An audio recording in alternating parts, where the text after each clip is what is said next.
Starting, we are live. Okay, so today we have a very, very, very special treat for you. We got all these phone calls, we got all these emails, we got all these DMs, and they said basically the same thing. These atheists all suck. Get us some good atheists. We're the good atheists. So John and I, we scoured long and hard, and we wound up with the greatest atheist of all time, Paulogia, the greatest atheist of all time. Now, I think I'm being somewhat hyperbolic. I'm not being all that hyperbolic, honestly. He's pretty great. This is what I put forth. If you canvassed 80% of your atheists out there, they would put him on a short list probably of Paulogia, Aaron Ra, Matt Dillahunty, Seth Andrews, and then maybe some of the old timers would say Scott Clifton. Scott Clifton, who's a very cool guy, actually. I should get him on the show.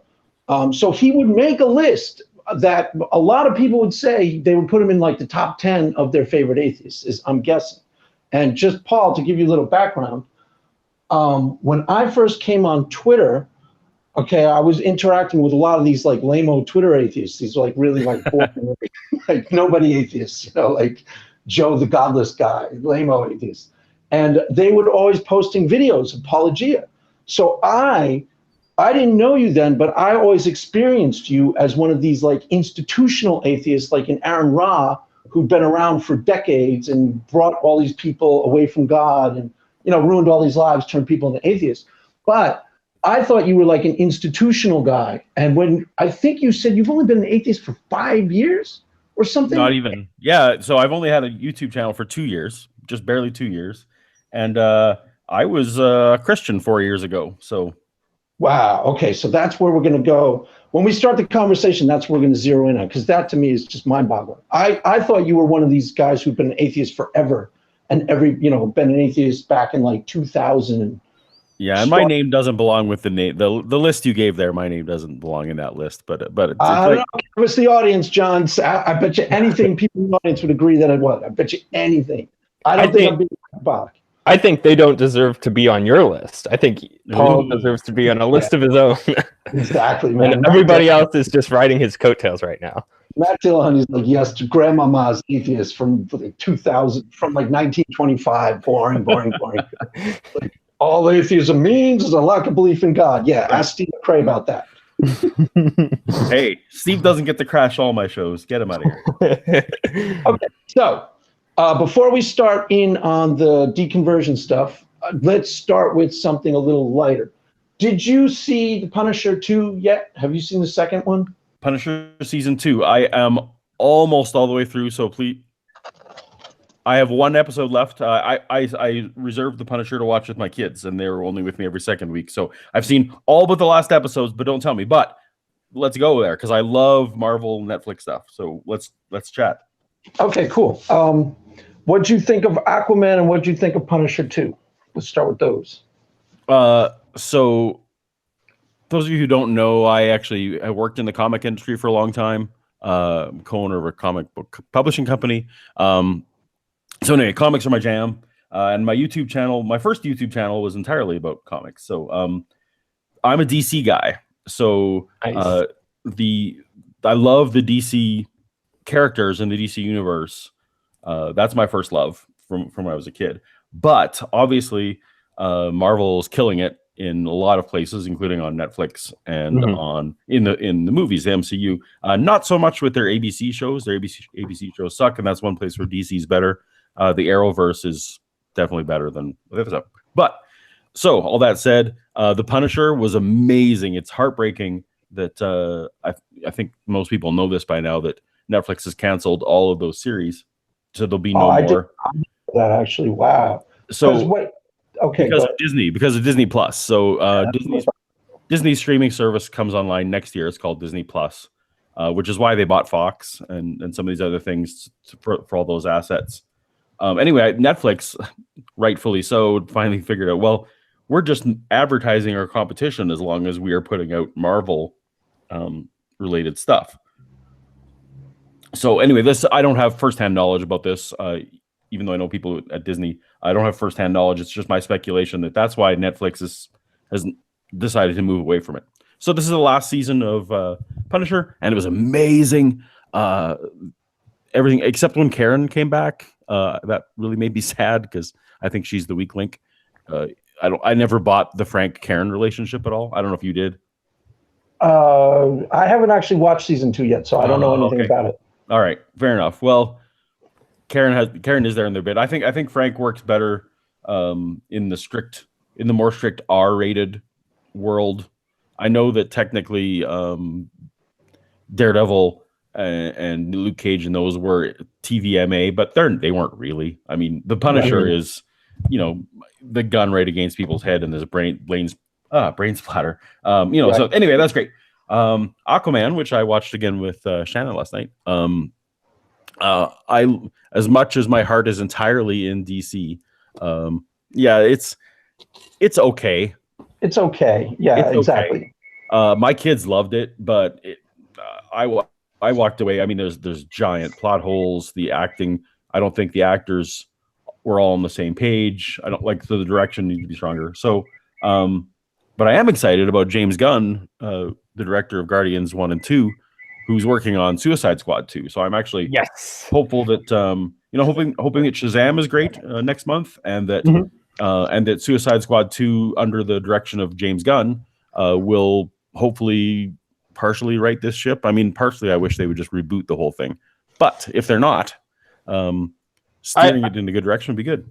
I'd heard something like that James Gunn was planning on kind of like rebooting Suicide Squad so that like the previous movie just like didn't even happen or anything like that, which I'd be perfectly happy with. That was such a train wreck in comparison to like what it should have been, really. But I don't think they will, because some of the cast will be the same. So that would be great. Just like they bring back the cast, completely ignore what happened in the first one, and then still keep like the Will Smith, Margot Robbie chemistry going. But so apparently Idris Elba is taking over for Will Smith, though. Oh, really? Yeah. So that's fine. So Will have better things to do than be. He's not an ensemble guy. Yeah, that's fair. Like I honestly, I don't think his talents are best used in an ensemble situation like this. I mean, he and Margot Robbie in Focus was amazing. They were great, but that was the best part of that movie. Yeah, definitely. But they didn't work together at all in Suicide Squad. I mean, so whatever. Go ahead, Greg. I actually didn't see Focus. So I'm assuming that you think you have really high marks for The Dark Knight. Yeah. So the Chris Nolan trilogy. Yes. Yeah, really high marks for that. I mean, I think those are probably two of my top 3 comic films of all time for sure. The top 3. But for me, the MCU is creeping up in there. Like, I am so excited for Endgame. I'm pretty stoked. Out of my mind. But I have this weird. I used to work in the film industry, and when I did that, all these movies were spoiled for me, like the movies I would work on, or tangentially even. So now that I'm out of that and I'm a civilian again, I actually hate trailers. Like, I'm the kind of guy, like, I don't want to know anything. I don't want to have seen the ads on TV. I don't want to have seen the trailer. Don't tell me even whether you liked it or not. I prefer to go not even having the expectations set. So I'm trying to avoid. All that to say, don't tell me anything about Endgame if you know, but I'm very excited. Yeah, I do the same thing because I learned that from experience. It depends. If I'm iffy on a movie like Captain Marvel, I probably won't see in the theater, but Endgame I absolutely will. I know I will, and I only get to drag my wife to like one superhero movie basically a season, so there's no way I could see Captain Marvel. So I'm going to see Endgame. And then if you watch the trailer or even read a review, almost inevitably you get some sort of weird spoiler and you're like, I wish I didn't know that. Exactly. It happens every time. They're really not cool about that. Because the people who make the ads, they weren't the same people who worked on the film. And their whole job is just to try and get, 10 more seats into 10 more butts in 10 more seats. So they don't care what they give up. Right, and they don't care if they give you like a really fun spoiler. Exactly. That's gonna get you to go check it out. Yeah, that's the thing. Usually, like the third trailer of the ones that they release just spoils like way too much of the movie. Like, as far as you can, just stick to either the first one, and even then, like going into the second one if you're still not even sure. And that's the thing when you're in the theater too. Like they'll play the trailers beforehand, and you just kind of have to like forced to watch it, or like just try to look at your phone or whatever, just so you don't get anything spoiled, really. Although Marvel has fun with that. It's I learned this after the fact, but for Infinity War, they actually had manufactured scenes that weren't even in the movie and put them in the trailer. So there's a scene, I learned this later, but there's a scene in the trailer where like Hulk is running around in Wakanda. Well, that doesn't happen in the movie. But they'd created a scene where the Hulk was running around Wakanda just to throw people off. So I mean, that's kind of fun. That's great. That'd be a great thing to start doing, like strategically, just to blow people's mind, because there's so many like fanboy nerds. Exactly. Although some people think that that's a dishonesty. I think a lot of us recognize the fun in that for a movie like this. You know, if every movie put ads in their commercials that are never going to be in there, you know, we might all feel a little ripped off, perhaps, or feel like it was dishonest advertising. There was it's a fine line. There was one where there was just an actual controversy over this, because I forget which movie I'm talking about, but they led everybody to believe that somebody was starring in the film who's barely in it, and it actually upset a lot of people, and I don't remember which movie I'm talking about, so I'll try to think about that. Good story. How are you on zombie apocalypse films? You like them? Because Shannon hates them. So love the Walking Dead series. I did for a while at least. And because I work in the comic industry, that was the #1 selling comic for quite a while. And so I felt like before it was the Walking Dead series, it was a big sell. Correct. Yeah, it was by far the #1 selling comic, way ahead of Spider-Man or Superman or anything. For in the early 2000s, it was the top selling comic. And and so I'd read the graphic novels, and so to see how that was going to play on the little screen. So then I kind of got hooked on that, but I have, other than Shaun of the Dead, which is so fun, you know, it doesn't capture my imagination. So I've seen most of them. I've seen World War Z and iZombie and right, but I bet you haven't seen the 3 classics I'm about to mention. So the Night of the Living Dead, is that what you're thinking? No, not the ones that probably everybody's seen. Wreck. Okay. Have you heard of Wreck? No. This is how I know Shannon hates him, because I was like, Shannon, you got to see Wreck. She's like, oh, it was like that. Okay. Is that REC? Is that it's so freaking great. It's found footage zombie apocalypse movie where the whole thing takes place in a 24 hours locked in a building, like they're doing a newscast. They go there to do this newscast about some virus breaking out, and the whole thing is found footage. It's, you know, and it's off the charts great. That one's great. Cure is a new one from England, and the girl with the gifts, I think it's called. 2 of them really unique spins. Cure is they've cured zombies, or they've cured a group of zombies. So there was a zombie apocalypse, and they've cured about 20% of them, or half of them, and now they live in England, and they're rebuilding their lives. But there's this whole political thing, like people want them out because they're afraid they're still zombies at heart. And like, it's really interesting. Huh. That sounds cool. Yeah, there's like hardly ever been any zombie stories on like the kind of the upswing, like after the lowest valley kind of turn the world around. That's cool. Totally. It's not great, but the spin alone makes it really interesting, because the guy used to be a zombie. He was a zombie for like 5 years, and then they cured him, and now he's like, he has memories of being a zombie, and it's really well done. I think part of the appeal of the zombie genre is the wish fulfillment, or the fantasy of like being justified in shooting your neighbor. Right? Well, or like, you know, the mall overrun with Walking Dead, you know, the regular things of regular life totally destroyed by. So when I was a kid, sitting in church, I used to. So when I was in the kind of church I went to, they used to tell us all the time. Like, they would show us these clips of like people with guns walking on a bus, and keep in mind this is the 80s, so it's like before. But you know, if you had to deny God, or you know, if Russia came and attacked and, you know, wanted to shoot all the Christians, what do you do? And that those kind of scenarios in the 80s were so implanted in us in church that I used to spend time during the sermon like planning my escape. Like, when the people come to shoot us all for being Christians, which escape am I going to take? And, and how many of them can I take out with me, even though Mennonites were pacifists and all that kind of thing. So I used to have all those kind of wish things happening. It just got the flashback during sermons, which is kind of a strange And how old were you? Oh, that would have been, anywhere from, I went from infant to to decades. But that would have been, I'm sure when I was a teen. Okay. I was saying like a 6-year-old planning on how they would like take out the bad guys, like a Home Alone situation or something like that. Well, I probably was. I'm sure, but because that scenario for us was so talked about. Mm-hmm. Gotcha. Okay, so that brings us right into the beating heart of it. So you were raised a Mennonite. Now, is that related to Amish?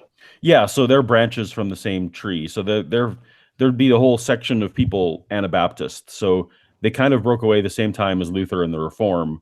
And their big thing was that infants shouldn't be baptized, was the reason for the split.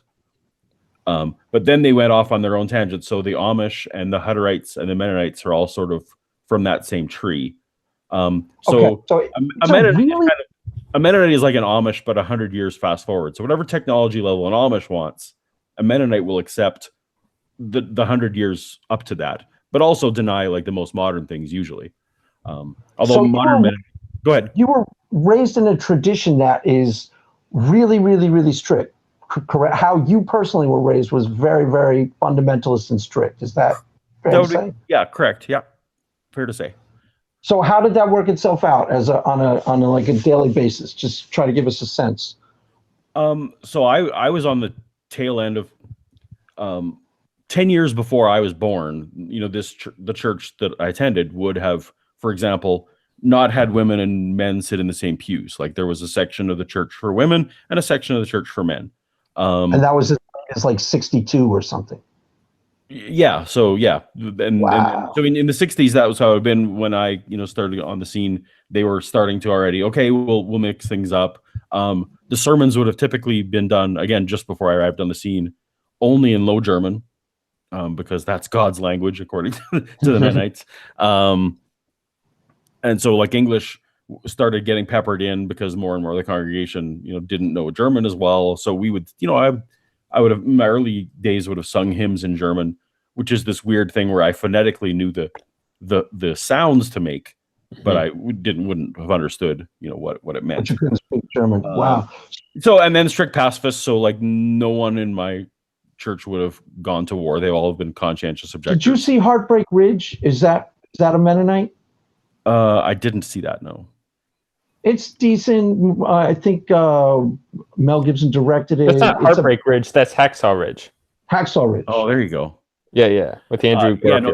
That's not a Mennonite. No, there were conscientious objectors who weren't. But and so, for example, my grandparents, they came from Germany and Russia, and they refused to go to war there, and they were going to be basically killed or thrown in jail for not going to war. And so the reason most of my ancestors fled to North America was religious persecution for their stance on pacifism.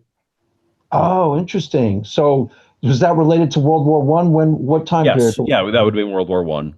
And because they were considered like wild ass traitors in Germany at the time of World War I if they weren't going to participate in, the Great War, right? Right, exactly. And then the other part of it was that as you probably know from Hutterites and Mennonites and Amish, from the literal exposure you've had, is definitely farming communities. If you've seen The Witness, for example, with Harrison Ford, but I've heard it's good. I have not. That's a great example of so barn raisings every week, and and everyone farms, and everyone if your neighbor, it's a little bit like Acts in a way, the way they model it. It's if a neighbor breaks his leg, well, someone else does their chores. No one's asking any questions. That's just what happens. So when you're being raised in this tradition, you're roughly like 14 or so, but you're a pretty smart person, I would say. You're how much do you perceive you're being raised in a way that's really, really non-traditional? Do you know this? Are you aware of this to some degree?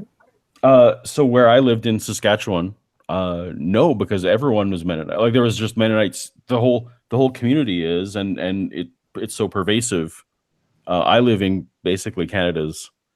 I waffle between whether it's Canada's Texas or Canada's Bible Belt, but or a combination of those two things. So no, like around me, it's, you know, up until I start going to school, I've never met an atheist. I've never, you know, and in fact, probably no one I even went to school with in the public school would have. So which school, college are you talking about? No, until I probably wouldn't have. Correct. I could have gone through up until graduating 12th grade and not really known people who would be so anti-religious as to identify themselves as an atheist, or, you know, everyone, even if they're only Easter and Christmas Christians, you know, that's everyone in my world. Right. Okay. And but there was like no drinking, no cussing, no. Correct. I mean, and as far as you knew, did you have like, how much exposure do you have like watching TV? Did you see like things on TV and go, that's really different from that's Dallas. Did you watch Dallas, for example? Go, it's weird because my mother did. My mother liked like Dynasty and weird shows like that, but I wanted to watch Dukes of Hazzard or Knight Rider. And those were considered maybe sometimes, but for example, when MTV started to be a thing, when music videos started being a thing, well, any hint of a music video the TV needed to be off. Like that was unacceptable. So you weren't allowed to watch the MTV in the No, not at all. No, and secular music was like not by virtue. So I was a good kid by Christian standards. Even by Christian standards, I was a good kid, and I self-censored myself. And so I felt very convicted, like Stone records in and right. Whatever's good, whatever's excellent, whatever's praiseworthy. Those are the things I was supposed to be thinking about. And so I was very convicted in my heart that, you know, if I was seeing something that was leading my thoughts somewhere that wasn't even praiseworthy. So, you know, so secular music to me was, you know, I had to catch up on that later. I didn't participate in that, all those kind of things. But weirdly, like, so I mentioned I was in the film industry. What I did allow myself was Star Wars. Star Wars was a thing in my life that really transformed my life almost more than anything. And interesting, because Star Wars is considered demonic by some Christians not out demonic, there. Not demonic, but worse. In the 80s and 90s, it was New Age. New Age is worse than demonic. Right. Because you're you know, it's Buddhist and you're making yourself God, and you're, you know, it's this magical force field. Like I got so much hassle in my church for being a Star Wars fan. Right. That's what I was going to say. My wife even has trace elements of that. She watches it, actually. We went to see both of them, the last one or two. I forget. She doesn't really like them, but she even has trace elements of that because she thinks she was raised really strictly Christian, but she wasn't. She was raised in Westchester. It doesn't really exist same way. It's nothing compared to how you were raised, not even close. She went to like Madonna concerts and all that sort of garbage, and had sex, dated boys, and drank, and didn't do drugs, but you know, all the rest of it. Yeah, I would have considered her to be just going straight to hell for sure. Yeah, exactly. And she tells me with a straight face that she was a radical Christian at the time. And I'm like, you know, you got to talk to Paulogia because he would have considered you like the most rabid sinner on the face of the earth. You know, the Madonna concert alone with like the sex with the boyfriend, forget it, right? Any of those things. No, I didn't. No human heard me swear until I was 30. So, oh God, that's just amazing to me. But you're very recently an atheist, and you seem like, I'll try to flesh this out, but you seem like you've been an atheist as far back as, you know, you honestly seem like any of them. Paul, Drew, of them. Well, you know what I mean? Like there's no trace elements of, you would think that there'd be some sort of, I don't know, it's hard to explain what I'm getting at. But so you're in high school and you're totally 100% on board with the religious program. I am competing in competitive Bible quizzing where I've memorized most of the New Testament and competing nationally, flying around North America. You know, yeah. I'm all in on the Bible. I get full ride scholarship to Bible school, all that stuff. So what happened? When did you go to school? You went to college. Yeah, I went to Canadian Bible College in And Regina, Saskatchewan. Was there a process where these cracks started to seep in, even in high school, or was it None? No, I was 1,000% all in up until all of a sudden I wasn't. Like there so was. how did you? This was okay, not a gradual slide at all. So how did you justify Star Wars to yourself and your friends? You said it doesn't count in this one area. I think we all. I think we all do that. I think we reserve the one little place where you kind of the one little corner of your world where you. I think it's very easy for anyone to justify to themselves the one thing they really love, and so I just sort of I denied, like, so there was a book out, for example, like, trying to explain how Star Wars is actually an allegory for Christ, which I knew it was not true, but I you can hang myself on that. Well, look, some people with PhDs think that it might be, representing Christ, so right. I'm okay. Right. My wife actually does that a lot with, she mysteriously still can be like kind of a Christian with, the thing that she has no interest in, like a horror movie or Star Wars. But, then she'll be watching like Housewives of Atlanta. And I'm like, Jen, what are you talking about? Is it sinful, Jen? They're cursing and like talking about it. And she's like, it doesn't count, But it is interesting. Like I think some of your audience might know, or my audience at least knows, that I worked for George Lucas, and so in the 90s on the prequels, I moved to San Francisco and worked on Skywalker Ranch, and then of course once Star Wars is paying for my house and paying for my children, the rest of my family started, then all those evil eyes and accusations about liking Star Wars kind of go away, fortunately, and then to the extent where even though my kids are heavily Christian, I let them watch Harry Potter, and I don't know why I did, right? Like, I'm looking back at it.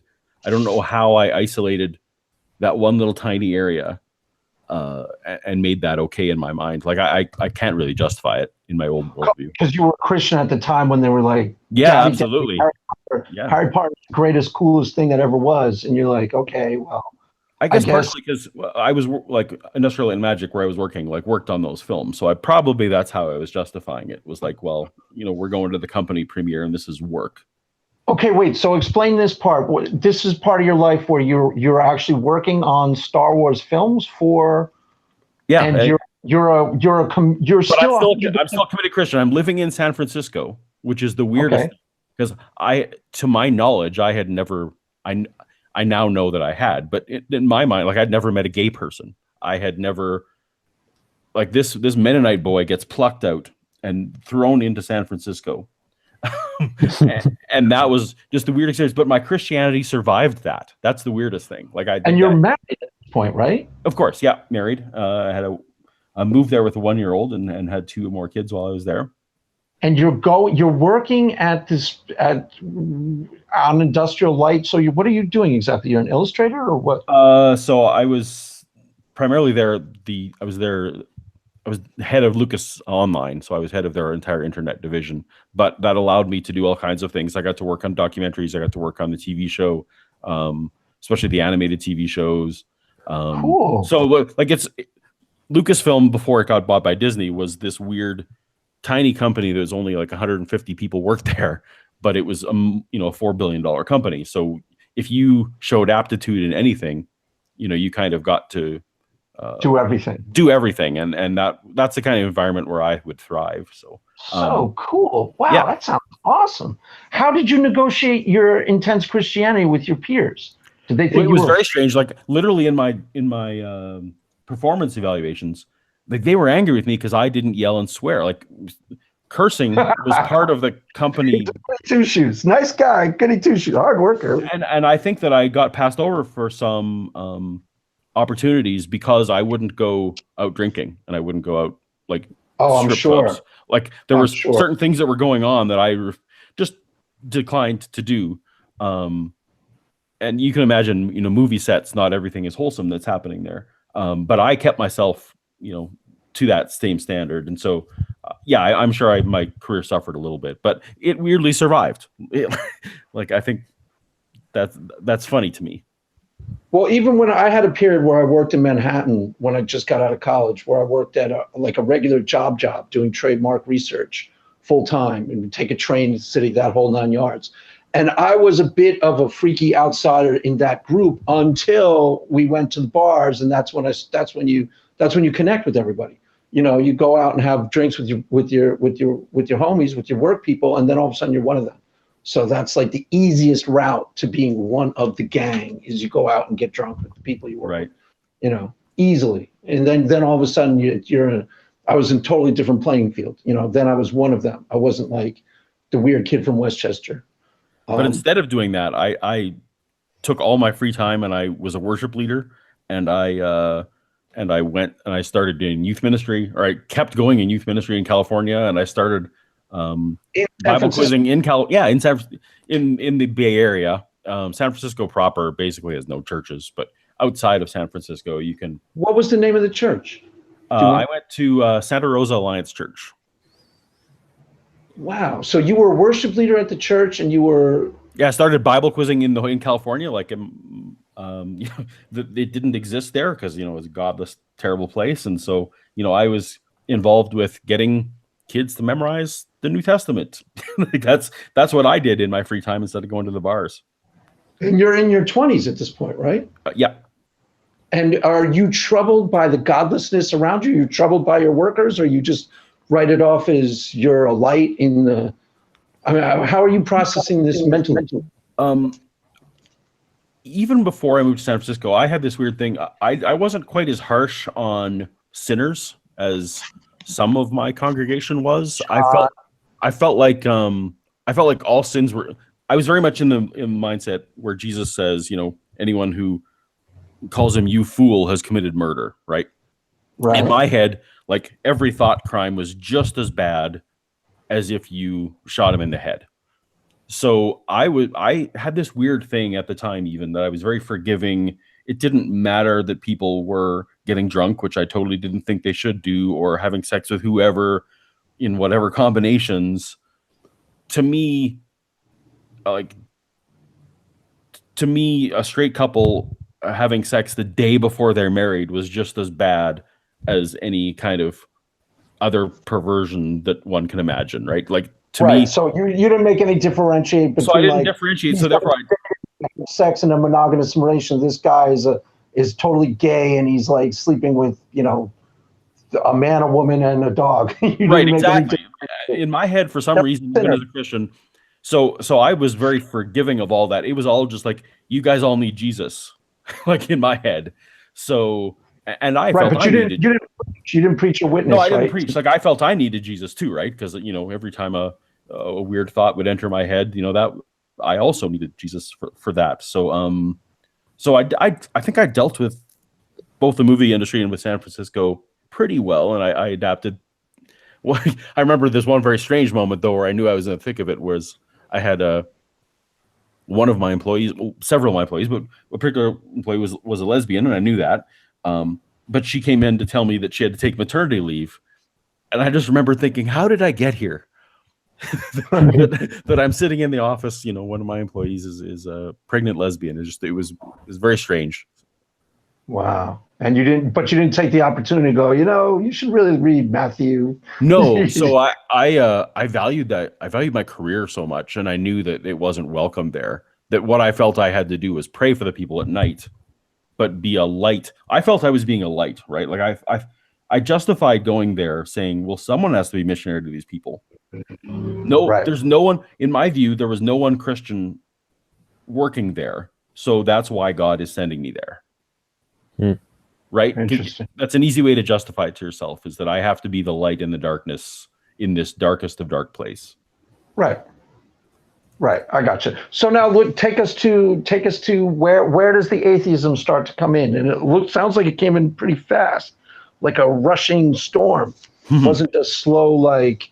So you weren't in your 20s. You're doing this, but there's no seeds of unbelief being planted, from what I'm hearing. Not even slightly. Nope. I was all in, and yeah. At no point did I have the slightest inkling of doubt until all of a sudden it shattered. So now that partially comes, I think, from being a fundamentalist and being taught that the Bible was inerrant, and being basically the idea that if even one thing was wrong, none of it was true. That was the kind of position my church took.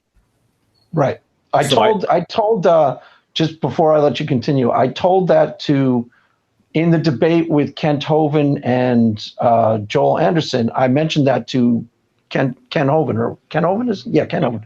Mm-hmm. I said that I was talking about Joss from Digital Hammurabi. I said that's what happened to him. If you hang the entirety of Christianity too intensely on, this particular thing being the sum total of it, then when people realize it's not true or think it's not true, then they're out the door. That's what I told him. He didn't agree. Joel Anderson agreed, but he didn't. Go ahead. Well, yeah, then there's a reason why my first video is called Ken Ham Made Me an Atheist. Oh, slam. Oh, wow. It's full circle. I said it to Ken Ham. I didn't mention you, though. Okay, go ahead. Well, no, you said it to Kent Hovind. Ken Ham and Kent Hovind are the same person, but Oh, yeah, that's right. No, they're not, are they? No. All right. But I get those two. If we want to just jump ahead, yeah. So I was in the comic after film industry. I was in the comic industry, and I was writing a graphic novel called Neozoic that involved a premise where dinosaurs didn't ever go extinct, and so the humanity we have now has always had dinosaurs with it, which of course is not much of a stretch for a young Earth creationist, right? Like a young Earth creationist thinks that the dinosaurs just died off in the 1200s anyway. So, but in my head, I was very pragmatic, and I own this company. I'm like, well, I want this thing to sell well. So I thought, well, I should look up what these evil evolution people think happened to dinosaurs, just so I can pepper a few, nods to them. So I can have a few nods to what these terrible the actual, think. Yeah, to what the science was going to be. And so I started looking up just to get some details. Let me. What did you think that science was? Did you think that science was a demonic deception or something, or? So I would have felt what Answers in Genesis and those kind of, with the normal operational science versus historical science break, right? So, obviously operational science is great because it sends us to the moon and we get computers, and so those kind of science is great. But anything backwards looking was all that's just worldview. That's just people interpreting data because they don't. They're just interpreting data the way they want to. Because I now know, I didn't know very well then, but anything in history is really all about probabilities and what most likely happened, because we can't. In that way, Christianity or Answers in Genesis type people have it right. We can't recreate history. But forensic science can tell us what most likely happened. Right. Anyway, so I put it all in that camp. It's just, well, these people who just want to sin and just want, they're interpreting this evidence in a way that makes sense to them because they are not enlightened enough to know that God doesn't exist and they need Jesus. But so I looked up, for example, I didn't even know when the extinction event was supposed to have happened. So I wanted to look up, 65 million years. Haha, how stupid is that? But okay, I'll write that detail in or whatever. Mm-hmm. But I got enough details where my young Earth creationism was like, well, that's interesting. I wonder, that's it. I forget exactly what the details were, but there were enough details at that point that it was like, I should figure out what my response should be to that as a young Earth creationist. So I wrote that graphic novel. It came out. A sequel came out. It did pretty well. And I ended up being in a transition from one company to another, and there was going to be a couple month break. And in my head, I'm like, I'm going to take these couple months and I'm going to go find out what the young Earth answer is to all those things that are kind of niggling in my head. 100% just like I was just going to go, because I didn't, it wasn't part of my faith. It didn't matter. I just accepted my pastors tell me that it's 6,000 years. So great. It's 6,000 years. I didn't doubt it for 1 second, but I was going to go find out for the answer myself, just my own intellectual curiosity. So what was the kinds of questions you had in your head? So things like, how did kangaroos get to Australia? Or how do we explain mountain ranges, certain geological features, or that Pangea seems like it maybe works out, or, all those things that as a young Earth creationist, if you're just accepting the 6 literal days of creation, you don't spend a lot of time thinking about those details, or you've heard the rapid fire rebuttals that a Kent Hovind might give. But I just took it all in authority from my head. my authorities told me that it was fine, and that we had, even if I didn't know what the answers were, I figured other people had done the homework, so that's good enough for me. Mhm. But I figured I'd take these couple months and do the homework for myself. So the best-selling books related to these, I went on Amazon, and all the best-selling books are these answers books from Answers in Genesis. Well, I'd never heard of Ken Ham or didn't know anything about it. But sure enough, I'll order these books and brush up so that I can continue on doing the Lord's work. And I was still in youth ministry at the time and still worship leading and all that kind of good stuff. But I read those books and I was like, and I won't swear on your channel, Greg, but but that was like almost my first like in time. Drives me crazy. These answers were bad. Like, I didn't know what the right answers were. I couldn't even begin to have even told you how to find out what the right answers were. But I was reading what Ken Ham wrote. So, for example, how did kangaroos get to Australia? Oh, they jumped on logs and floated there. What? No. Is the answer in the book. Like during the flood?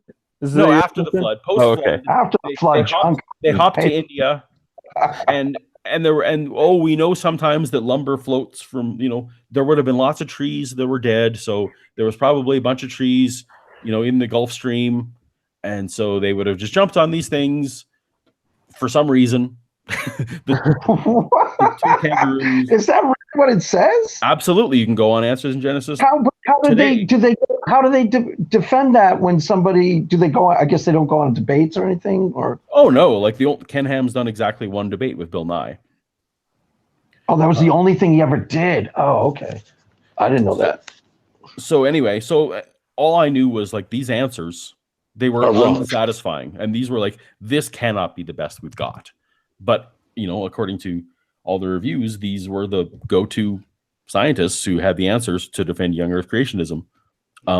So then that was a big crisis for me, because it's like, oh no, if young Earth creationism is wrong, what do I do? Because Jesus specifically talks about Adam as a historical person, the way I interpreted the Bible. Right. And so if Adam wasn't a real guy, then what? So then I went to say, well, okay, I'm going to try and be intellectually honest about this. Let me go. I couldn't have defined evolution for you. Not a chance. So I was like, well, I need to find out what this evolution thing is. And so I, started reading books on that. I started reading about the age of the Earth and like all the evidence that we have that things are old. In my head, old Earth creationism wasn't even like, those were heretics. But like, what do I do? So I read all that, and I was like, well, I finally got to chromosome 2, human fused chromosome 2, and I'm like, okay, evolution's real. Now what? So then I read books like by Peter Enns, for example, Finding Biblical Adam. I read all the Christian. I started reading the Christian theistic evolution, which I would have, even that was a bad taste in my mouth. But I read that, and I was like, it didn't jive with the New Testament that I'd memorized. Because it was taking kind of a more liberal approach to the interpretation rather than the hardcore. Yeah, and I was kind of the Christian that if you thought Jonah was allegory, that you're just going to hell. Jonah happened. Come on. Yeah. So then I had to take a step back even further, and I'm like, okay, let me start from scratch now. Let me not assume the Bible is true. Now what? And so then I started reading, which is weird because I went to Bible school and seminary, and it kind of got me angry that they weren't teaching us, documentary hypothesis, and they weren't teaching us properly, how did we get the New Testament? And maybe there's questions about the canonicity of some of these books. And I feel like if they'd have taught that correctly, or if they'd have at least told me that stuff, I could have been on a path. Yeah, you would have had an avenue of in between for potentially the whole time. I mean, you would have had some sort of intellectual leg to stand on. Right. That would have been up over years, so it wouldn't have been so shattering to you.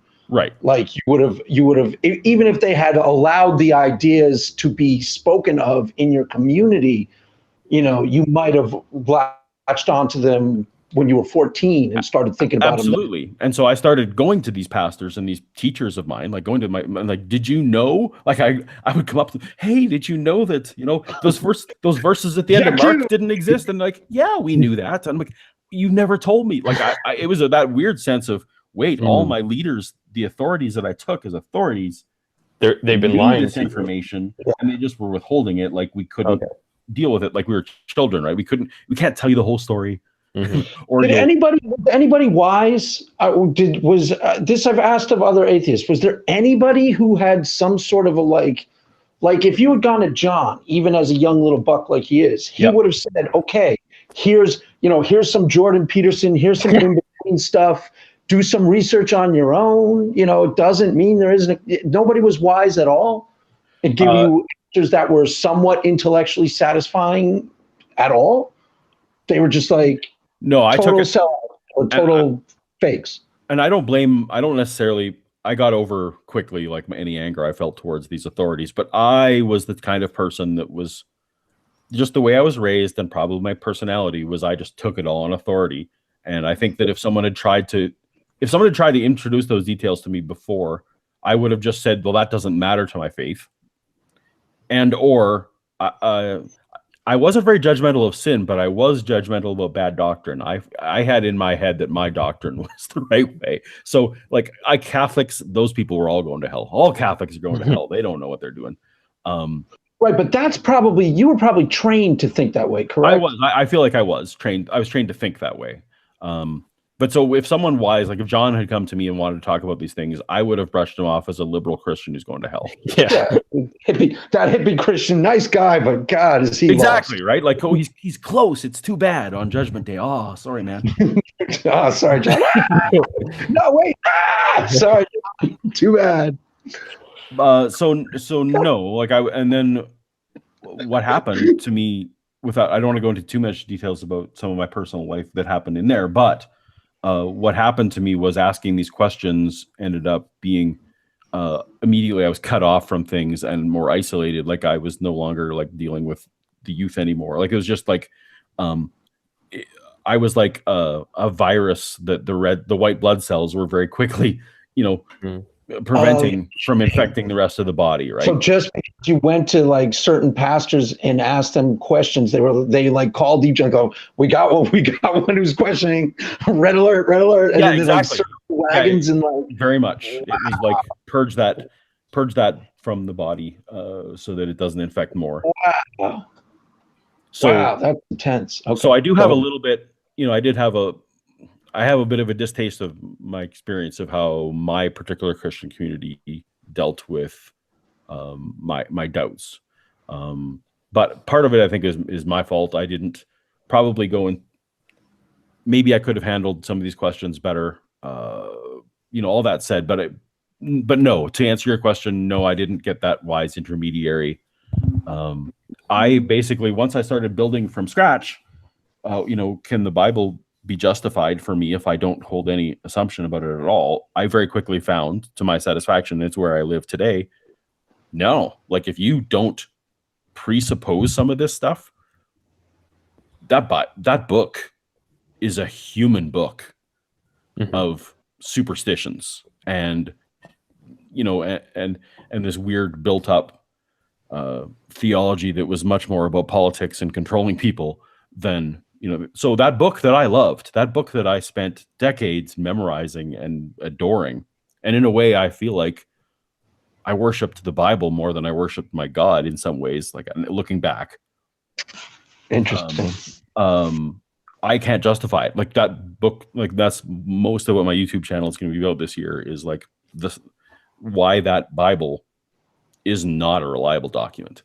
And so then once you're there, then it's like, well, okay, this Bible is not a reliable document. So now what? So then it's just, then the faith falls very quickly, despite many nights of tears, many nights of crying out, every time I would run, every time I would shower, it was just like, all like, God, I'm about to drop you from my life. So stop me if this is the wrong move. Right. And I never got anything back. Wow. So you were like, actually, you had a lot of moments where you cried out to God saying like, I don't want to not believe you or show me your Absolutely. Yes. like that. It was just like, okay, your book isn't right, but maybe you're still real. Like I think that's a legitimate place that some people can live, is recognizing that the Bible is a human book and has flaws, but maybe God still exists. Yeah, no, there was months of that, just like, because first of all, it was a personal relationship I thought I had. So, I prayed constantly. I prayed about which lane I should be in, and I prayed about whether if I couldn't find my contact lens fast enough, and I would pray for my kids constantly, and I would pray for marks and for meetings. Like, every time I flew somewhere, I would ask you a question. I would drive somewhere, and I would pray to like get there safely with my kids. Like, that was just a ritual. So, right. But did you ever have what you felt were answers to prayers prior to you becoming? Absolutely. Yep. And how do you view those now? I view those now as just, confirmation bias and being very selective, because if I look back, there were as many times or more where there was no answer, right? Like where it didn't work out. But then when you're a Christian, just God answered no or not yet, right, on this one. Right. So when you're selective, so I gave that example of, I couldn't find my contact lens, so let me quickly pray. I now realize that probably the act of me stopping, taking a breath, concentrating, and getting, and then, okay, now let me refocus and deal with this task. Okay, well, there it is. Or that was just coincidence. But I look back, I was like, well, yeah, you're just, and the same thing. Praise you, Jesus. Right, exactly. So it's, and I look back at, so one of the biggest spiritual experiences I had was my baptism. And I look back at that now. Well, yeah, that euphoria you feel coming out of that water. Well, I had an entire congregation that had watched me growing up out there affirming me, cheering when you come up out of the water. You've got, people are giving you gifts, and people are so proud, and everyone's like this.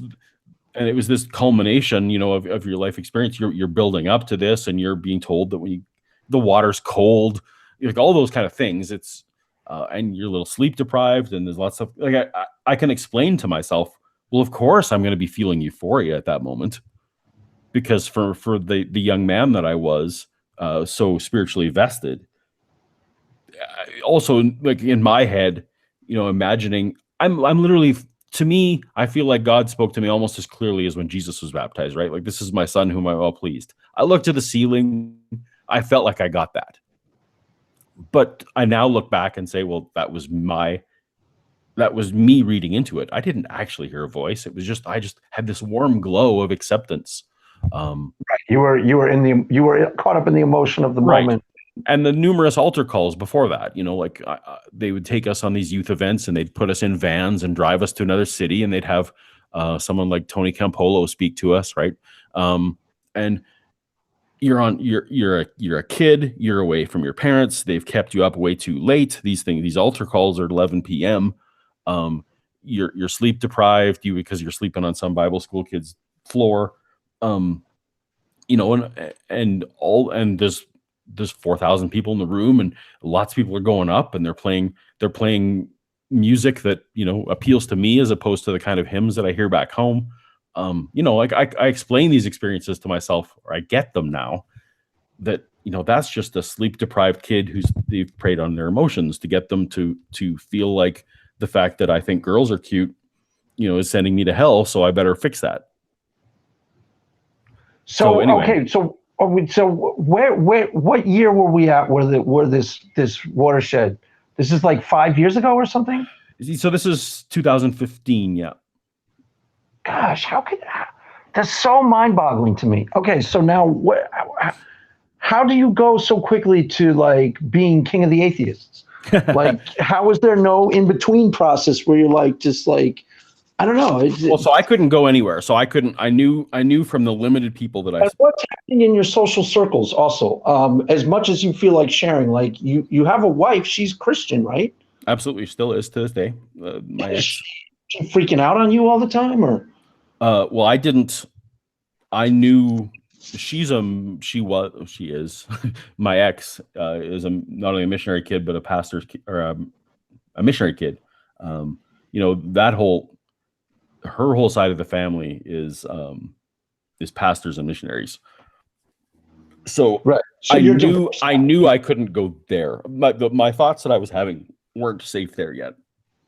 And the limited people that I did open up to with even these questions treated me like really weird. So my community, I didn't feel safe talking to. And if you don't have a community, all of a sudden, YouTube becomes all of a sudden, let me look these things up on YouTube. And I discover people like Logic and Seth Andrews and Matt Dillahunty and Aaron Raw. People like that. As an audience member, not as an audience member entirely. Absolutely. And so you're friends with some of them now, right? Like you actually know them. It's weird. Yeah. It's one of those. You don't like them? No. Yeah. Well, I guess I had a history of that. Like I had an opportunity to work with George Lucas. I had an opportunity to work with Steve Jobs. I had an opportunity to meet some of my heroes earlier in life. So that set me up for some of these things now, but I still consider some of those, you know, Aaron Ra's been on my show several times. We've had great discussions in person and offline that are just like shooting the shit. Sorry. Just talking. And, yeah, that's very surreal. It's still surreal. Oh, weird, because he was so big of an influence, so some of those same way, right, John? Sorry, what was that? Nothing. Never mind. That's the way everyone is about you, Craig. When they finally get to interact with you, it's like, oh my goodness, hero. But wait, he's so down to earth and relatable. Right. Exactly. But I started, so I feel like it was natural for me to become a YouTuber, because I've been doing video work all my life. But, totally. But B, I didn't have community myself, so I had to find somewhere. And YouTube, and this is where it can be totally abused or totally be great, depending on which little community you fall into. YouTube gives you this false sense, or a real sense, but it gives you a sense of community when one doesn't actually exist. But at least you find people who people could define for me what this worldview should, like. I had no worldview. I was left with nothing. So like, okay, well, how can I build from scratch? Well, now I've got to listen to Matt Dillahunty or whomever to try to help me define what I would be in the future, not just what I'm not. I knew what I wasn't anymore. But now what? So because they're the only ones actually like providing you with answers that can make sense, right? And answer the questions that you actually have instead of just kind of brushing you off. But also aligning with my fears of like, I'm going to lose my kids, and this is going to cost me my marriage, or this is going to cost me literally every friend, my business partners, every friend I had. Like I didn't have any non-Christian friends, not one. Right, and it did cost you those, correct? It did, yes, correct. Without going into too much detail, yeah, pretty much. Now, did you feel some sense of like, because I don't know exactly what I'm getting at, but the community, obviously, once you start becoming the heretic in their midst, and they sort of all 86 you from their lives, you kind of go like, well, these people actually weren't really my friends at all to begin with. Was there anybody who stayed loyal to you? Anybody who's still like, we think you're lost and stupid, but we still love you? Nobody? So, so fortunately, my parents stayed with me. Okay, good. My kids stayed with me, even though they are fully 100%. They're the kind of Christian that I was. They're spending their weekends at Bible memorization camps, and they want to be missionaries, like all that. My kids are what I was, but they stuck with me still. My parents, my kids, my sister, and basically one other friend, and that was it. So, but then the weird thing, Craig, is right after that. So I got all that stuff happened. Then I got diagnosed with cancer. Immediately after. And so then I got the messages, well, God's judging you now. Like, now, are you going to come back? Because, this is my judgment. So that was even the further. So it wasn't just the belief. Then I got really sick. And so that became this very big chasm of time, right? So where it's like, okay, well now I have to rebuild my life, both my body, but then also like my entire social sphere, all that kind of stuff. So YouTube, as you can imagine, It's probably the only thing you had at that point. You were like kind of being shattered on all fronts, right? Right. So, YouTube doesn't ever say, YouTube doesn't judge you, right? Mm-hmm. Or doesn't care that I've lost all my hair or whatever, right? It's, so YouTube became that fill-in for me. So it's not, looking back, it's not unnatural that what I would want to do is to contribute to that community. And I felt like I was doing some penance, but also my channel, if you watch my channel is not really for atheists. My entire channel is talking to myself 4 years ago. It's like, there weren't that many channels out there that were talking to people the way that I would have listened. Like as a, right. Because like Aaron Raw, I love Aaron, but the Christian that I was would have. He's too scary. He's like he looks demonic, and he's like cursing like a tailor, and you're like, oh my God, this guy's the devil himself. And I tease about cursing, but like as soon as the kind of Christian that I was, if I hear the F word, I will not hear a single thing you say after that. Right. So all these channels that feel free, like, and every approach is needed, I feel like, but these channels that do that, the kind of Christian I was would never listen. So I felt like there was a gap. There was no channel that was talking to me the way I would have listened. And that's what I wanted to be. I don't know if I've become that or whatever, but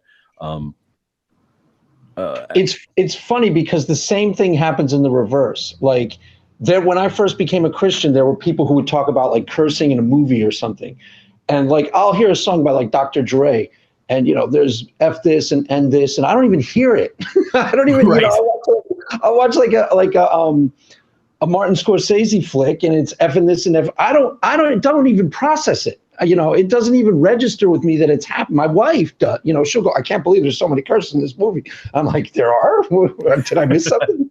Because when you're raised secular, you can be in just casual conversation. Yeah, that motherfucker's so annoying. It comes right out of your mouth. So you don't even notice it. But when you're a certain brand of Christian, that's it's everything. The first night I became a Christian, a guy came up to me at the church, and I judged him in hindsight that this was really dumb of him. But he was like, trying to be nice, like, I can't believe you became a Christian tonight. And he starts talking about, you don't want to go to all these movies with all these cursing. And my first thought was, cursing? What a fucking dweeb. Get out of here, man. I didn't say it to him. But I was like, are you kidding? Are you kidding? I've been in crack dens. I don't care about cursing. Right. There's no 4-letter word that can hurt God. Like, that's what's so weird. Mm-hmm. Even as a Christian, I knew that doctrine was stupid, but it didn't matter because, there's the other doctrines about that you have to you can't put a stumbling block in front of everyone. I was big about that. Like, my life cannot be a stumbling block to anyone. So even though I felt like I had the personal freedom to drink alcohol, I never did. Never, not as a Christian, I never had a drop, or a curse. Like, it's just, that's the kind of Christian I felt like I needed to be. Right. Well, it's also how you're raised. Like, my mom was a hardcore feminist being raised in the 30s from Italian Roman Catholic family. So she's still culturally a little uncomfortable with some of the out there eccentricities of the left, even though she doesn't want to be because she's such a cool liberal. It's how you're raised. You can't escape it. That's just why I can't hear cursing in movies and go, I'm shocked, because you're raised in it. You're totally raised in that. It's like a movie. In order for me to register a movie as violent, it has to be so freaking out of control, demented, and like just sick through and through. Then I'd be like, okay, that one's a little disturbing. I can turn it on. Right. It has to be so far gone. It was one night we were watching. I'll illustrate the point. Then I'll let you talk again. We were watching Henry, Portrait of a Serial Killer at college, and the reason why we watch it is supposed to be the most shocking, outlandish, terrible movie ever made, and we're all laughing. And my friend is like, "Do you think it's like we're just so deep sensitized? That's why we're sitting there laughing." My friend Jen, she was at beginning stages of SJW. And I'm like, no, we're here laughing when people are getting like decapitated. No, we're not desensitized at all. No, I don't think so. So, anyways, go ahead. I've lost my complete train. I think I probably said all the things I was going to say on whatever thread that was. So. Okay, so now here's an interesting question, because you seem to have adapted to the atheist thing pretty convincingly. Like I said, I thought you were an institutional atheist a la an Aaron Ra. That's how I perceived you a year or two before I knew you. Okay. If you had told me you'd only been an atheist for 2 years then, I would have been like, what? You know? Right. I saw you being passed around by lame-o atheists as like, this is the shit. You got to check this out. Paulogia, this is the guy. And I'm like, so I experienced you as an Aaron Ra type figure. I don't think I'm all that unusual in perception. John, is that unusual? Did you perceive him kind of like that? Like a big deal in the atheist community? Kind of. Yeah, Paul's kind of like a staple of the atheist online community, I think. Like he's just institutional atheist, like someone who some Mennonite today is clicking on your video. It's like I hope so. Going, oh, this is hardcore stuff. This is so cool. Oh, they're gonna get you, Craig. Who's getting me? Oh, those sirens. Yeah, well, they already got me, John. They can't keep me. You know how it is, John. There's not a prison cell that can hold me. Okay, so are you a different person? You seem so much you, authentically the you who you are now. And the you are describing is a completely different human being. But you are the same person, aren't you? I am the same person. When people from my former life now interact, like occasionally I'll run into somebody, that is a comment that I get, was like, you do not seem different, even slightly. Right. Yeah. No, I get the same comment in the opposite way. Yeah. Same comment, same idea. I'm the same. I'm very much the same person. I feel like I'm a better version than I was. I feel like I make decisions. I feel like I make decisions based on better things. I've obviously, I don't feel like I was a judgmental person before, but now, like, I don't judge anyone on anything in the best possible. I feel like in the best possible way. Like, I'm not like before. If I heard someone was having, say, marital troubles or something, or they're struggling with alcoholism or anything, whatever, like I would have done everything to help them, but in the back of my head, I would have said, "You brought this on yourself by doing X, Y, or Z." Like, I'm no longer that guy. That guy is gone. Like, there's no human that could walk up to me and I'm gonna judge them for the circumstance the way I used to. You're not like, stick your middle finger in God's face and see what happens. Right. No, I mean, I still, you heard me at the start. I get all excited about stuff about comics and movies and all that kind of stuff, like those core things about me. I think my children would attest that, I'm the same dad that I always have been. But I don't do it because I'm looking for a reward from God or fear of hell. It's now that I've decided, based on other factors, that this is how I choose to live my life.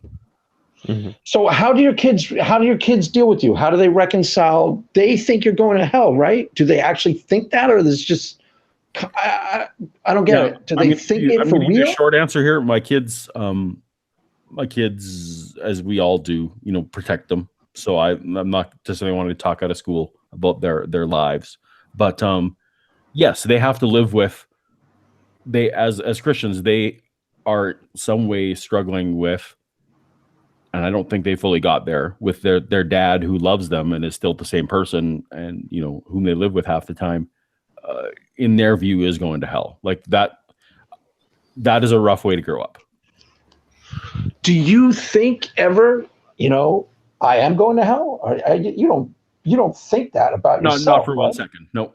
I know. I've talked to a lot of people who've come out of Christianity, obviously now, and that seems to be a recurring theme for people, that they think that they still have dreams about going to hell or whatever. That instantly fell away from me. That's not a place that exists. Like, I don't worry about it for 1 minute. Okay, so it's interesting because I don't tell a lot of people from my hometown that I'm Christian, people on Facebook and things like that who I reconnected with, and they don't know. They don't perceive any difference in me whatsoever at all. So I kind of get that, but your transformation seems so like, I mean, it's strange. Right. That People you're suggest I should change my name to Saul because I'm the opposite, right? I'm the opposite of this road. yeah, that's actually really brilliant. Who suggested that? That's pretty funny. I forget. I think it was Dan Barker who first suggested that to me, but yeah. That's pretty funny. Yeah, it's like you're like the Apostle Paul in reverse. Yep, pretty much. Pretty soon you'll start killing Christians. Yeah, I had that road experience. And it just fell away super quick. So when you were working on, at one point in your life, you were actually working in comics on Creation Comics. How many years was that? Technically still, but for like where it was a large focus of my life, probably about 7 years since I started. After cancer, as you can imagine, changes what one does day to day and one's life. So it affected my careers quite significantly. So after I haven't quite, engaged right back with that since recovery. But for 7 years, that was pretty much my job. I was at all the comic conventions, and I wrote comics, edited comics, published comics, all those things. But this is in the Christian community, or is this regular comic community? No, I was and I was, even though my business partners were Christian, I was very clear that, like, I'd come from Lucasfilm and Pixar, and so my focus was, well, we are making stuff. And actually, weirdly, I also, as a Canadian, like, everyone's like, oh, well, you should get yourself into like the Canadian content because we can get special deals and get your handicap overcome. Up. No, I'm competing toe to toe with Marvel and DC. Forget it. That's just the kind of mindset I have, which I think one of the things that people know about me, and some people aren't surprised about my atheism, is that I'm this weird all in, and I have this strange confidence that I belong at the big table always. Even like, that's how, as a 20-year-old, I'm getting recruited to Lucasfilm. It's just like I show up there and like, I belong here. What are you talking about? I have this weird delusion field around myself about myself. So no, with the comics anyway. No, we're toe to toe secular comics. No Christian. I mean, Christian themes. Oddly, Neozoic is my dinosaur comic. Is very much the book King David. The main character is basically King David, and has all the same weird things that happen to David, but no one recognizes that because it was, you couch it with action and dinosaurs and people don't pay attention. But no, I think the answer was, am I doing Christian comics? No, I didn't ever do Christian comics. Like, that wasn't a thing I was going to do. My ministry was to youth and to teenagers, and I, dealt with hundreds of teens, in the evenings. So I didn't feel like my career had to also be, I felt like I had that permission for my career to not be a mission field. Did you help teens then, looking back on it, or were you just kind of, in your mind, giving them misleading garbage about? Yeah, no, I have a lot of guilt in my life about what I felt like I misled people, very much so. That's actually part of what my YouTube channel, in my head when I started, was the penance. Like, I've led people to waste their lives in ways they shouldn't. I need to try and fix this as best I can, even though I'm cut off from talking to them directly.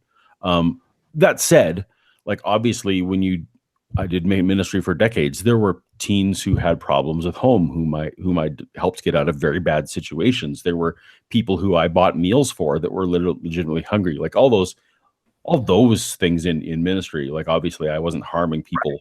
Some tangible, like, ministry, like, right, or I would help people move, or like, just whatever you do out of, despite the fact that I now think my motivations were wrong. Obviously, I did some things that were positive in people's life, but I do very much regret teaching people without having learned it myself. I became that authority that I now wish no one would follow.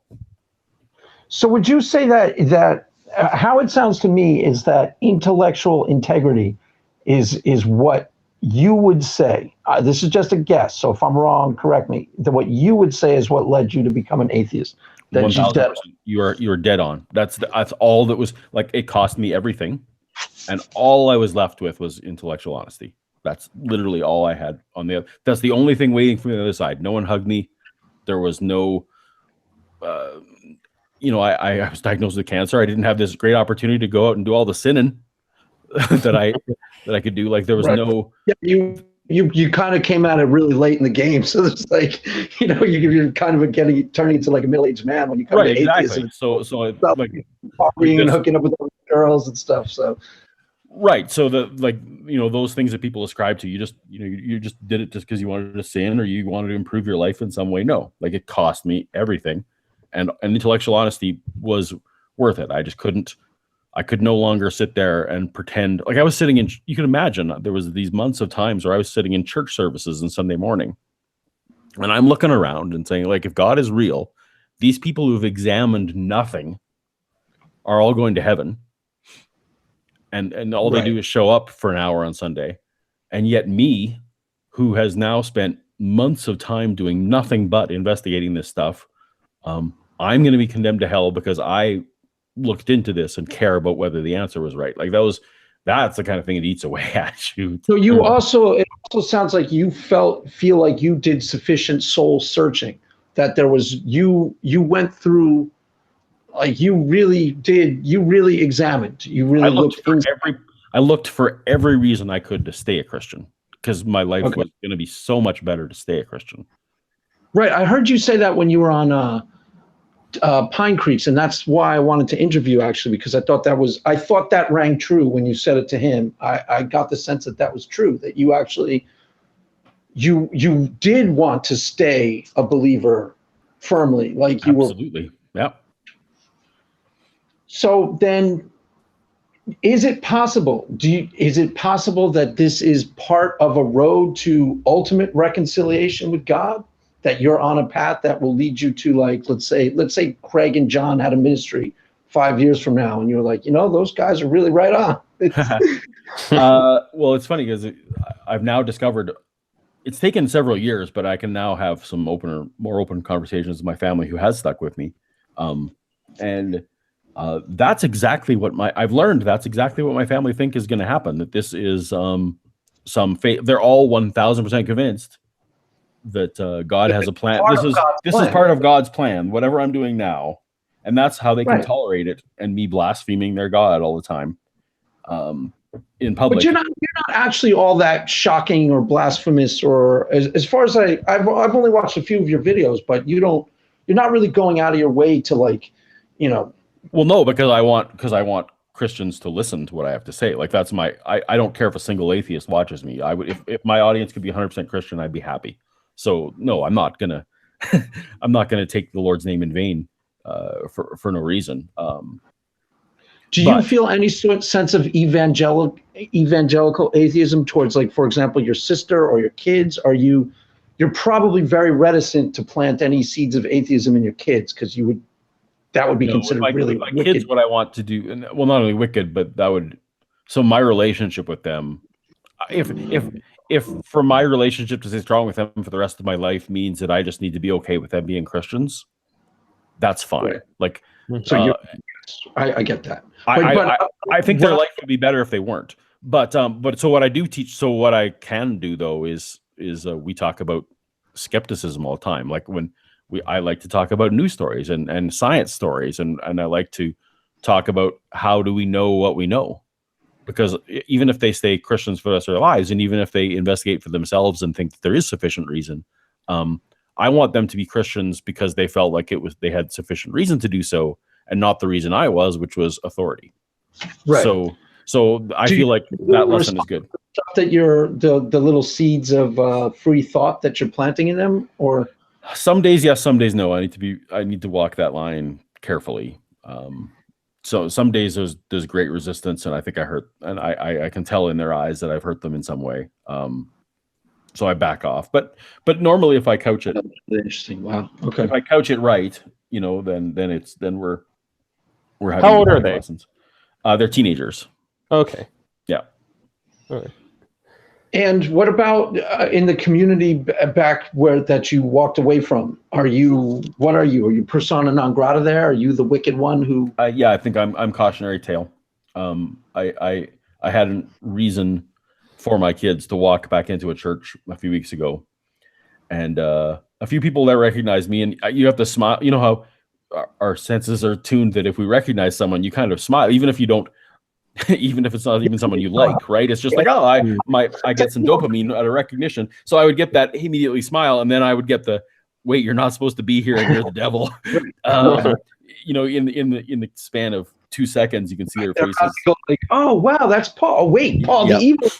That's right. They start getting bucks at you. But no, so I'm pretty much mostly. There's a few people that are have come around to being open to being like Facebook level friends, right? But well, that's cool. But they probably still hold you in somewhat disdain. Are you shocking to them, or are you just part of how the world works? Every once in a while there's a man who goes bad. Or are you like, are they shocked by what happened? They are shocked what happened because I was golden child. I was on stage. I was preaching. I was like, I wasn't just someone in the pew, right? I was on the board. I was at the staff meetings. I was, so in that way, it's a bigger fall from grace than just someone stops sitting in the pew. Right. And amazingly, you aren't all that unusual in the atheist community. There's a contingency of a couple people I've chatted with who were former fundamentalists, who were preachers and youth leaders and things like that. Yeah. Even Drew and objectively Dan, I think, maybe not objectively Dan, but I'm pretty sure Drew, maybe. Dan was involved with camp ministries quite a bit. So yeah. Yeah. I mean, and you were asking me before if I feel like I was doing some evangelism. Yeah, I would love for someone, and I'm still waiting. I kind of think of Paulogia as a ministry because the way I think about ministry that I used to do, I kind of feel like what I do now is a ministry, but I would like a better word that doesn't have the same connotations. So if anyone can come up with one, I would appreciate that. Evangelical atheists, right? The evangelical, do you get calls from people or emails from 15-year-olds who are like, I'm a Amish and I'm really struggling, your videos? Every day I get contacted from somebody. Yep. Wow. Really? Yep. Wow. Wild. And your girlfriend is an atheist, I believe. Is she not? she is. No, obviously she should speak for herself, but she is.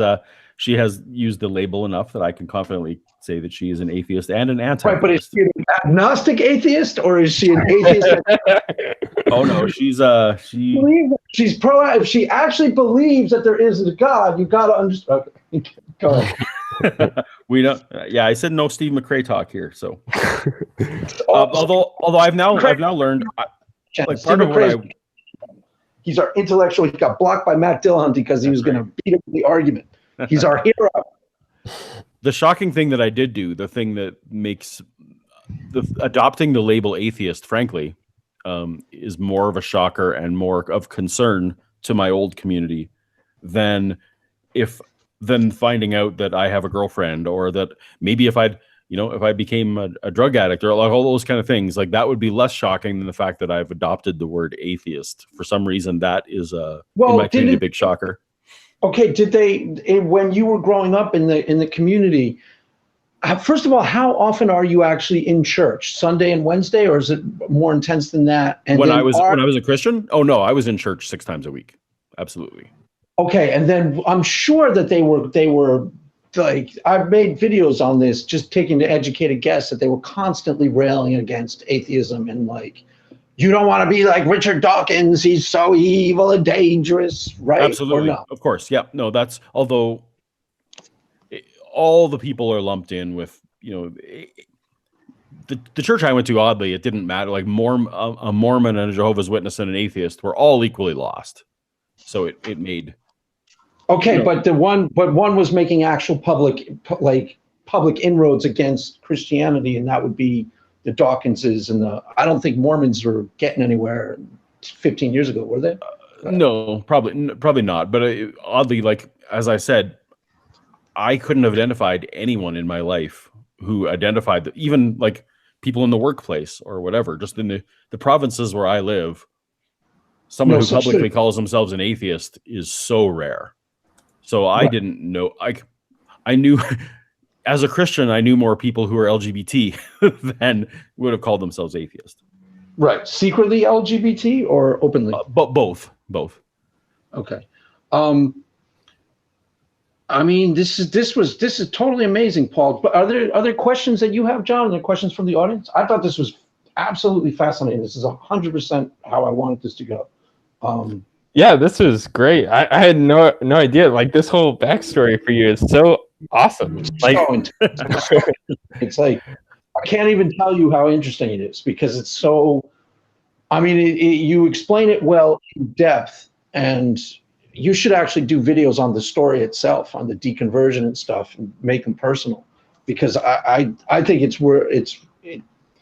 there's so many interesting. I don't know. It's hard to explain. Go ahead. Any questions? Well, I don't know. It's weird. It's a little narcissistic to assume that, I want on my channel to be a story about me.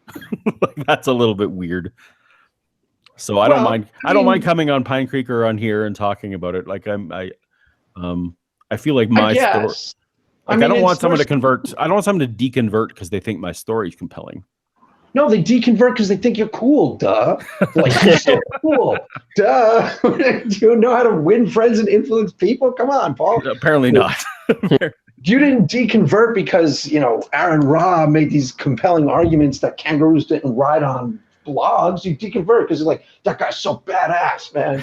He looks like the devil himself. He's so cool. I bet he does drugs and then beats up a guy in a bar and then, kills a prisoner on his way to work. I feel like if someone does want to sin, they can deconvert for other reasons than the intellectual arguments that I want to put forth. What do you think is the main reason why people deconvert? If you had to, the ones that they genuinely come to a conclusion that it isn't true. And do you think? Go ahead. Sorry. And so that they have that drive within them to find out what's true, and reaching that point. Right. Or I've met a lot that, unfortunately, I didn't experience this, but as a youth, like, there were people who all along felt like it smelled funny. Like, I'm learning now that, like, they went through the motions at church, but it didn't quite seem, it wasn't quite ringing true for them. And like, something that the people in authority were saying, but doesn't actually line up. People who are more skeptical than I was. Yeah, like there's people who are natural skeptics. I don't feel like I'm a natural skeptic. And so, and I envy them. I envy them that they questioned sooner, or, that questions led them to figure out for themselves that, the conclusions that were more hard come by for me. But this whole idea, like, you became an atheist because you want to sin. I knew so many Christians that it didn't, like, they were having sex with their girlfriends, or they were, like, doing all the, like, if you're a Christian, you just come on Sunday and you get forgiven for that stuff. Like, if you want to sin, you're still welcome there, as long as you still believe, right? Oh, because we all struggle and that's all fine. Like, that's what the church was about helping all of us. We're all sinners anyway, so we're just helping each other. I feel like the people who just want to do bad things can stay a Christian in name and not lose what I lost. Right. But there was also in between people, like, because there was no such thing. Like, my mom, I brought up on my channel a couple times, where she had raised in the modern era, it's entirely possible she would have become an atheist. But having been raised, by the time she was she went to college, very similar ideas. She was raised devoutly Roman Catholic, wanted to be a nun, nowhere near as intense as you. And then she gets to college and these questions start coming up. Like, she meets Muslims or atheists and they turn out to be decent people. And she's like, they're supposed to be wicked sinners. And she starts questioning, but she stays a Christian, just a lot more disconnected and somewhat secular in her worldviews. But she stays nominally Christian because there's no such thing as cultural atheism. There's no such, it's 1969. She's watching Johnny Carson. There's nobody like Sam Harris who appears and starts talking. Had there been, she might have been like, hey, that makes a lot of sense. You know what I'm saying? Because she was definitely anti-clerical. Protest the Pope. When he would come into town, she'd protest, like, embarrassing. Yeah, she'd protest the Pope. And of course, the internet is changing a lot of that stuff. I grew up pre-internet most of my, so, now, at that point in time, any pastor can say anything from any pulpit, and you just kind of got it, unless I'm going to go to a library. Right. And, you can't figure out whether that claim is accurate or not. There's no way you can cross-reference anything that you get told in a pew on a Sunday morning. Right. Nowadays, you go home and you can look up immediately if he says like, what is it that kangaroo jumps on the log and floats to Australia? Sure, exactly. You can find out that's probably not true. It's probably not correct. Right. So in that way, people who are coming out of it now. It's a good guess. It's a really good guess. It's a good guess. But yeah. Anyway. So John, any questions? Any audience questions? Do we not have an audience? Yeah, no. We've had a whole bunch of people commenting all throughout this. It's been great. One of our most active shows, thanks to Paul here. Uh-oh. Yeah, well, Paul's a big draw. He's a freaking star of atheism. What are we, lowly little Christian wannabes, basically? Maybe I'll get disowned after this. People will find out that I'm not a pureblood. I think you showed that you were a pureblood. A pure atheist. You didn't you didn't say anything doubting atheism, did you? Did I miss it? No. I'm pretty solid on my stance there. So, what I do enjoy is the you were never a Christian. Stuff that's thrown at me all the time, and I'm like, really, like, by your fruits you will know them. Like, there's no one, like, no one could have looked at me and said I wasn't a Christian. Like, I mean, right. I now laugh because I don't think anyone is. Like, I don't even think you guys are. Like, just I feel like you guys have a relationship with an imaginary person, and like I did, like, that's really just in your head. So I've had to come to reconcile that I should stop being angry and defending my my former invisible friend that I had. Yeah, we had a question from the chat a couple times actually. I think for Craig and both you, Paul, that had to do with the perennial philosophy guy. Because he was the one that called into the Truth Wanted show, right, Craig? Yes. Okay, I'm not I forget what his name is. Yeah, so can you do it, like, I guess a recap on who he was, I guess, for the people in the chat? Well, okay, so this guy, the thing I was telling Paul before the show started is I was on Objectively Dan's Truth Wanted show, and I'm going to put out a video about it a couple days. It was awesome. It's a really good experience. It's really how I think these conversations should go down, because it's a lot more open-ended and philosophical.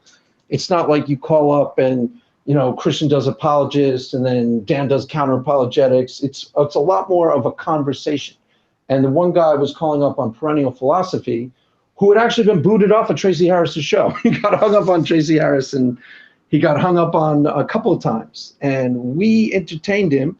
What else do you want me to say? What perennial philosophy is, or what? Yeah, I guess, and I guess what Paul's relation to him is. I'm not sure if Paul's interacted with the guy at all or anything like that. I don't think Paul. I have not. No, I don't really know at all. Paul, you watched most of that show with Truth Wanted. I did, but I gotta confess, I don't remember which caller even that was. Well, I ferreted out because I recognized from some of the questions that he was that guy. I don't think he started talking about perennial philosophy. Perennial philosophy is kind of like the William Blake quote, all religions are one.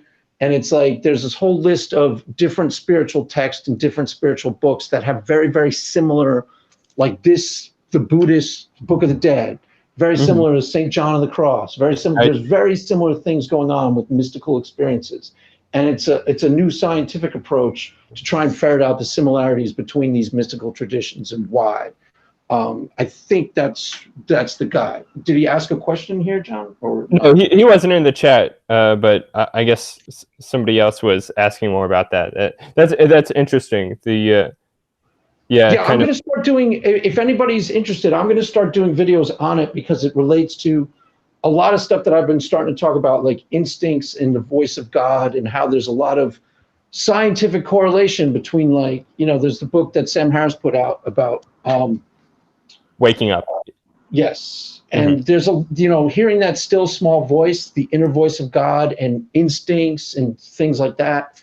Perennial philosophy is in the same vein. They go a little too far. They kind of trying to turn it to an actual religion. Like, this is what God actually does through these different texts. But it's definitely interesting. I'm going to start doing videos on it pretty soon.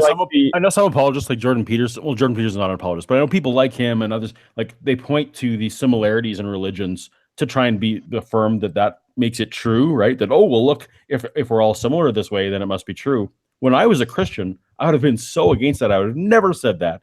What I would have said was, of course, Satan, who wants to draw people away, is going to copy.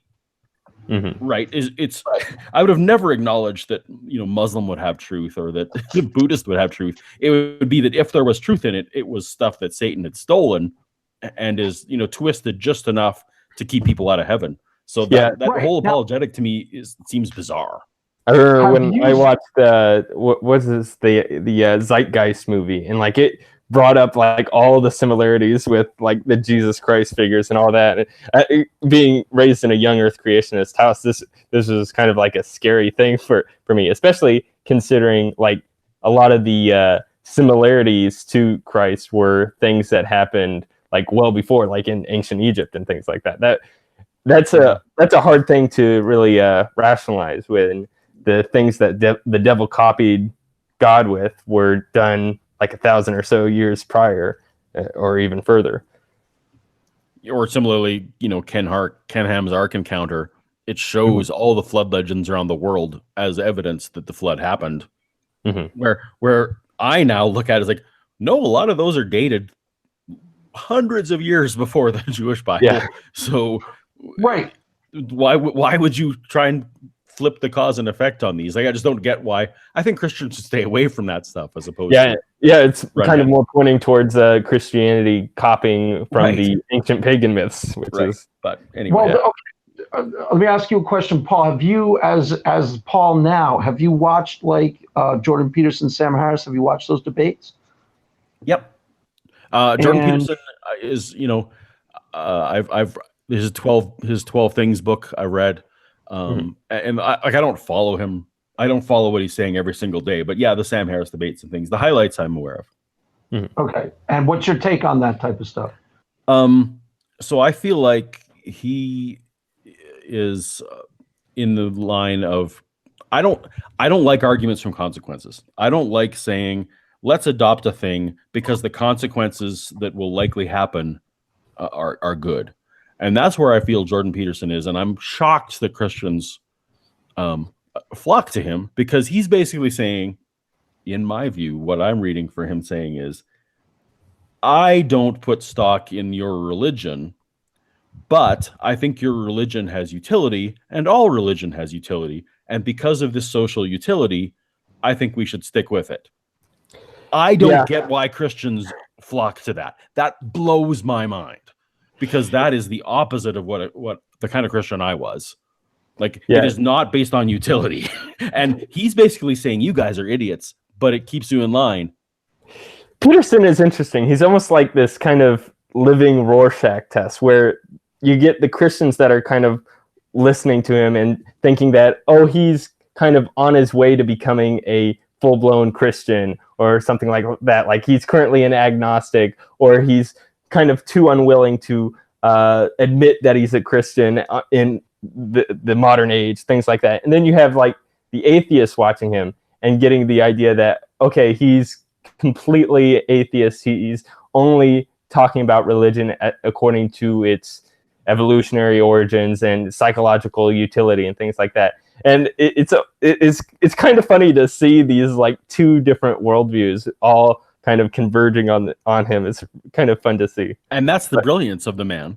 He is a chameleon who's figured out how to market himself and how to walk that line that he's all things to all people. And that makes me scared. Well, I think he's kind of fit this need that has kind of has been brought up, where with people like Richard Dawkins, and then on the flip side, Ken Ham and Ken Hovind, there's been this extreme divide being put on by both sides that you can't have religion and you can't have science at the same time. And that's really where because he was raised up in the scientific community, so a lot of atheists go on his channel and actually find a way back to faith, to some version of faith. You should listen to, if you're interested at all, Paul, listen to Paul Vanderklay's interviews with a lot of people. He does every two or three times a week. He's found a new atheist who's like, why Peterson has helped him come back to church or see the value in church, things like that. Not dissimilar from you, but they didn't. I can see with something like you, it's totally different, because with you, it's got to kind of be all or nothing. I don't know if that makes complete sense, but like, there's no I'm middle. I'm not gonna join up to any church for utility. For like that's just not a thing I'm gonna be able to go back to. If someone convinced me though that it was true, I would be back there on Sunday. So for me, like I'm not into Jordan's thing where it's generally more positive than negative, so let's go with it. Or anyone who says that, I don't care about I don't care if you could prove to me that every atheist was the worst person in the world and every Christian was the best person. Even if you could show that statistically, I don't care because I don't think it's true. So it goes back to... That was essentially Dillahunty's counter argument. Just because something is useful doesn't make it's true. The thing that I'll tell you, the story I'll tell you, it kind of illustrates some of the point. My sister, secular person, very well educated, Ivy League, grad school, things like that. When she had her kid, this was before I became a Christian. Now she's a Christian, but when she had her kid, she came to us and said, I'm looking around at faiths. I'm looking into Quakers. I'm looking into Judaism because I want to raise my kid in a faith. I think that's good for him. That type of thing. You see what I'm saying? That makes sense to a lot of people, but they weren't raised in anything extreme like you were raised. No, I get that. I get the social utility aspect of it for sure. But I personally can't get back to it. Right, because you were raised in a kind of all or nothing environment. Like you're either 150% with us or you're not one of us. There's no middle ground. If you became like a who was that person that Pine Creek mentioned when we were on Shannon's channel? That sort of wussy Christian that he's like Pete Enns or something. He's some sort of Peter Enns. Yep. Yeah. Okay. So like a flake out, middle of the road, wishy-washy, like lame-o Christian. If you became one of those, you go back to your community. It's not like they're going to be, oh, good, Paul's saved now. They're going to be like, well, that guy's still, those guys. But I could find another Christian community. Like they're obviously just like anything, it's a bell curve, right? And I think most of the people, I recognize that I was on one end of a bell curve, and that most Christians are in a middle ground that is more selective about what they do. But in terms of like, even with this utility idea though, like, and part of why I can be so like, it's not true. And so I'm going to rail against it. And why I would actually even adopt the word anti-theist in some situations is that because it's not true in my mind, because it's not true, that can't be the best way. What we're doing is we're settling for a way. Like religion can't be the best way because it's not true. There must be a way that, in my mind, there must be a way that has all the same utility, but is better in one aspect, and that is that it is true. Like, so for me, secular humanism, is at least better than any religion. And so like, I'm not, I can't say that your sister, I wouldn't endorse her finding a community, just finding one randomly that has the best daycare or something. Because to me, that's not the best way. Good is the enemy of great. And so I feel like religion is in the category of good, and we would all be better off in the Gene Roddenberry great. Right. You're some of your counter. What's that? I thought you were a Star Wars guy. I'm fluent in all nerddom, though. I was king of the nerds for a while. You call me the greatest atheist, but I do laugh because there was a time when I was, dealing with Star Wars stuff that King of the Nerds was one of my titles. So yeah, I get all the fandoms. Star Trek. Like, to me, Star Trek Next Gen produces that great secular society that I imagine can happen once we shake the shackles of these. The only Star Trek I watched was the first. Irrational thinking. The original. And that they had the same vision, but they weren't brave enough. Not brave enough. I mean, they had the interracial kiss. They were brave, but they didn't go so far as to put Gene's ideas forth about how religions should disappear, even though it's implicit. Actually, there's a Star Trek where they endorse Christianity. I bet you didn't know that. In the original, there's one where they're on a planet and they're talking about the sun, the religion of the sun. They go, when the sun, they think they're talking about sun as in sun in the sky. And they find out at the end that they meant son, the son of God. And I was like, oh my God, that's a word for Paul. That's Of Christianity. course, it's funny when I watched all those the first time, I was a Christian. So it's actually interesting to sometimes go back and watch some of these things now with my secular I eyes. watched that when I was a kid in 10th grade. I would come home. I had to work that summer, and every night I'd be out drinking at Reynolds Field till about 12 o'clock at night. I'd come home and watch Star Trek till 1 before. But you've seen Next Gen, right? No, I've never. The only thing I okay. watched was the originals. I've seen all the movies. The second generation of movies, the ones produced by J.J. Abrams, I like a lot. Yeah, they are great. They're great action romps.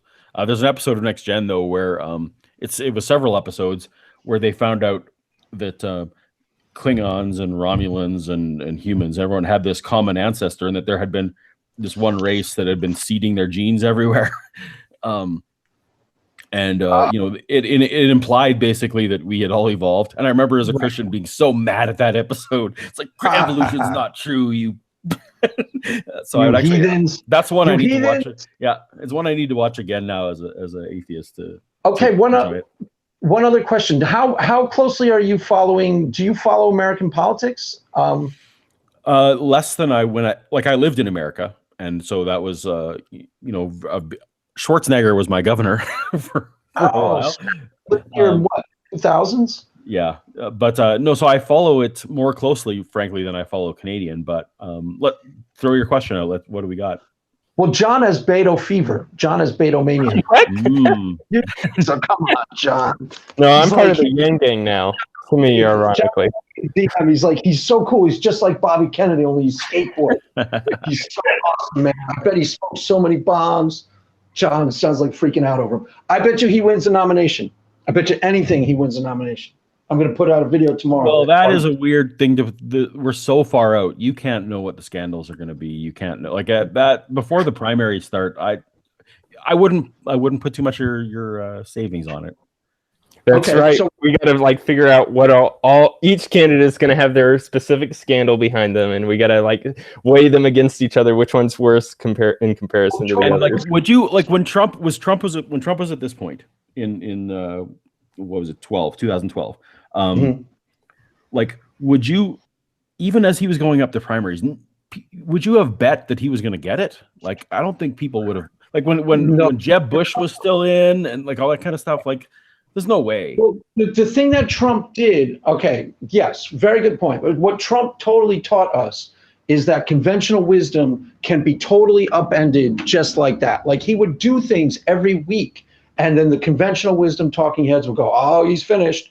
And this happened every single week. John McCain isn't a hero. I like guys who don't get captured.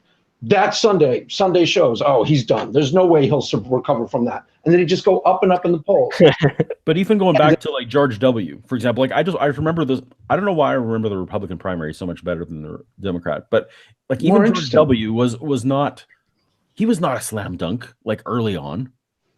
No, John McCain almost took him out. Exactly. So I just the weird predicting which candidate it'll be and putting a lot of money on it seems odd at this point. But well, I didn't put any money on. I'm just saying that the reason why I think it's between him and Biden is because he's the one that the Democrats always go for. This charismatic outsider, young, he's people are going to go, he's just like Obama. He's just like Obama. Yeah. And then, I just see him as the template that they tend to always pick.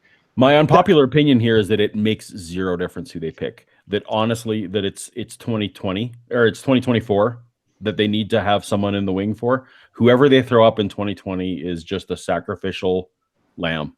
There's no way Trump doesn't win. They should not put the best Democrat forward now. They should be saving the best Democrat for 2024 because I cannot foresee a scenario where Trump loses. Fascinating. John, what do you say? You want to come when we talk about politics? You want to join us? Sure. Okay, cool. Awesome. John, what do you say about that? Trump is. I agree that Trump is probably going to win, but so given that Trump is probably going to win, why would you put up your best of the future? I think this is gonna be a treading water year. They're I don't know if it's AOC or who it's going to be, but they shouldn't put forth their best person. So that's actually I'm fine with Biden or Bernie or whoever because it's just fodder. John? John, what do you think? I follow some of the like followers of Trump, and some of them are kind of getting disheartened with how he's been unable to fulfill his campaign promises and all that. So But they might be. can you imagine? None of those people are going to check for a Democrat. None of those people. Actually, some of them are semi-ironically going into the Yang gang, the Andrew Yang, $1,000 per person every month, UBI guy. Right, but it's all about Supreme Court. The red states care only about who's going to land on that Supreme Court, so they can get abortion off the books. That's what they care about. All the Republicans have to do is say, well, Biden's going to. Biden's going to put someone who supports abortion on the Supreme Court. Boom, case closed. Mm-hmm. That's true. Yeah, that's one thing. Like, there's a lot of pro-lifers that are still like trying to find somebody that can do something for their team in order to. That might be one of the biggest issues for a lot of the Republicans out there, and the ones that actually get off their butts and drive to the polling booth. Right. Yeah. Like, there's a lot of people in a poll say what's important. Oh, the economy is important to me, and jobs are important to me, whatever. But what gets you get your ass out of your seat and go stand in line? Yeah, not going out campaigning for the economy's sake, but for one of the things that Trump picked up on early on in the Republican primary, that the people who were the anti-immigrant, the anti-illegal immigrant is really, really motivated and really committed. So he got them 100% in his camp, and that was like 30% of the Republican electorate, and that was enough to take him. And this time around, all he's going to say is, "Look, I did everything I possibly. I shut down the government to try and get you your wall, and they still stopped me." Right? Like, he's going to have a great message for those people. Are not leaving him. No, they're not leaving him at all. And if you interact with them on Twitter, they're 100% behind him. Right, 100%. Because the number of people in the center is smaller than we all wish it would be. Like, it's basically 6 states. 7 states are going to be contested, and outside of that, New York is going to vote for whoever the Democrat is. California, and Texas is going to. And Ohio is looking more red all the time. Like, it's almost not even a purple state anymore. Right, that's what they said. It's turning into a red state, which would be game changing. Other than that, there's like 3 or 4 states: Virginia, Pennsylvania, Michigan, and 2 or 3 others. Right. Pennsylvania is legitimate purple. Like, they could, but that's not enough. Not if Ohio switches. Yeah. So who do you guys think the Democratic pick is going to be? Because I don't know. Just if they're Beto, I'm leaning more towards either Beto or Biden. I think she's going to annoy people when she's annoying. She's too SJW. She really is like. There's going to be some Hillary. There's going to be some civic. Yeah. That's what it's like. Let's be as far from Hillary as we can. But I don't think Bernie has the legs. I don't think he's going to cross. Yeah, I don't either. Even though I would have loved to have seen what he would have done against Trump, I'm not convinced he would have won, but it sure would have been interesting. Yeah, I feel like a lot of public is just kind of annoyed with all these old fogies kind of being put into office. If whoever it's going to be somebody young. Beto. I told you, Paul. John has Beto fever. He's so excited for him. Well, all I'm saying is I hope for Beto's sake that it isn't him. I hope he can come strong in 2024. I feel like whoever's in 2020, they're gonna lose their one shot at it.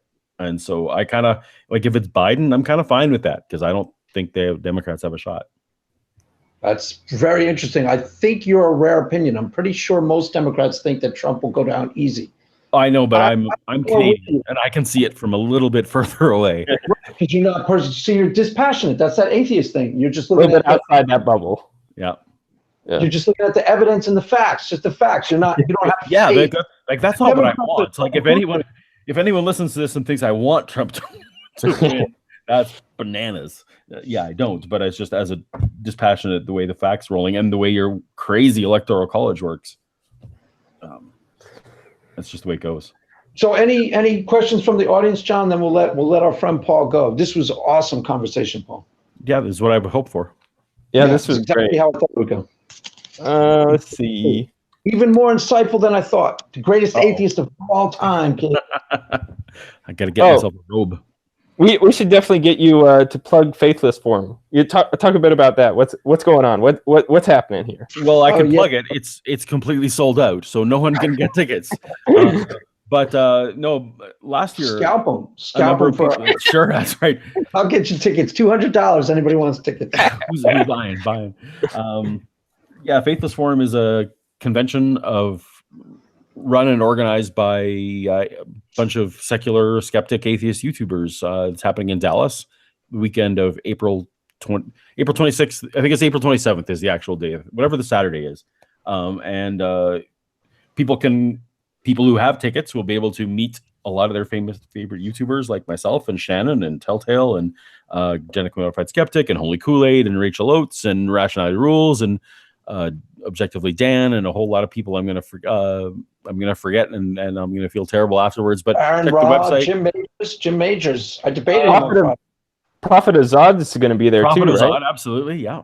This is his first time like appearing in public because no, Prophet Azad went last year, so this is the second. This is the second year of Faithless Forum. I wasn't able to go the first year. Does he actually have a face?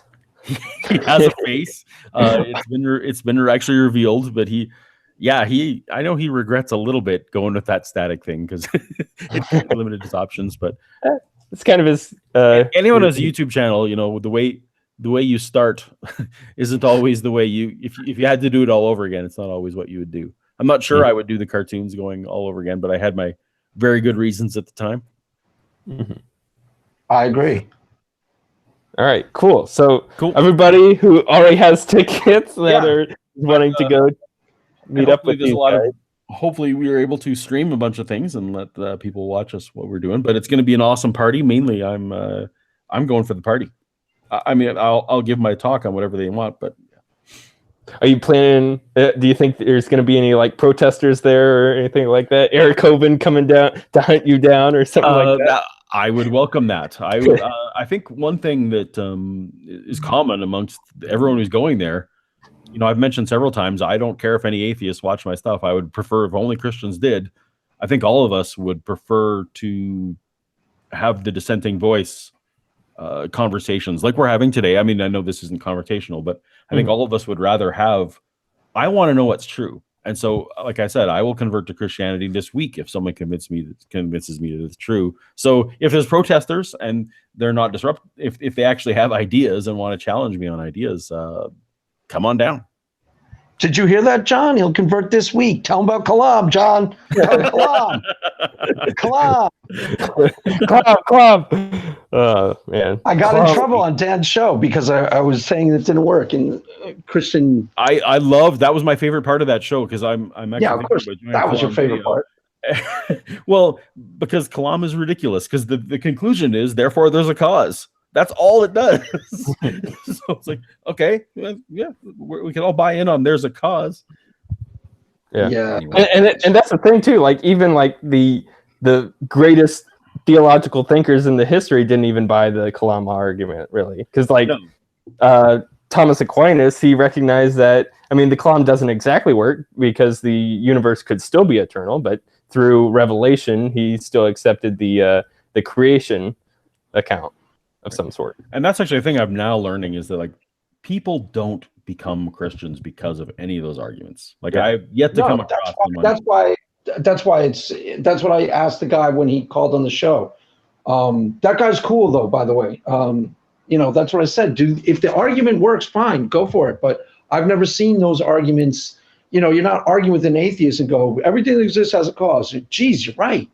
Wow, I never thought of it that way. Sign me up, Right, like if you guys if people in your audience want to pray for me to that I will become a Christian, probably it's not an intellectual argument. It's probably that you want to pray that God will reveal himself to me somehow, or that I will have an experience, because that's honestly, if it's not people who aren't Christian, people who become Christians as opposed to being raised Christians, it's generally an experience. It's not something else. Now, I get from some like anti-theists that have they've kind of gone so far into like digging into the Bible and like interpreting God as this like evil North Korean dictator and things like that, they've kind of reached that point where even if it was proved to them that God existed, they would still like not choose to. Oh no, like that's where I hate all argument from consequences. Like that whole like if you could prove God to Christianity, of course I'm pragmatic enough. I don't want to go to hell.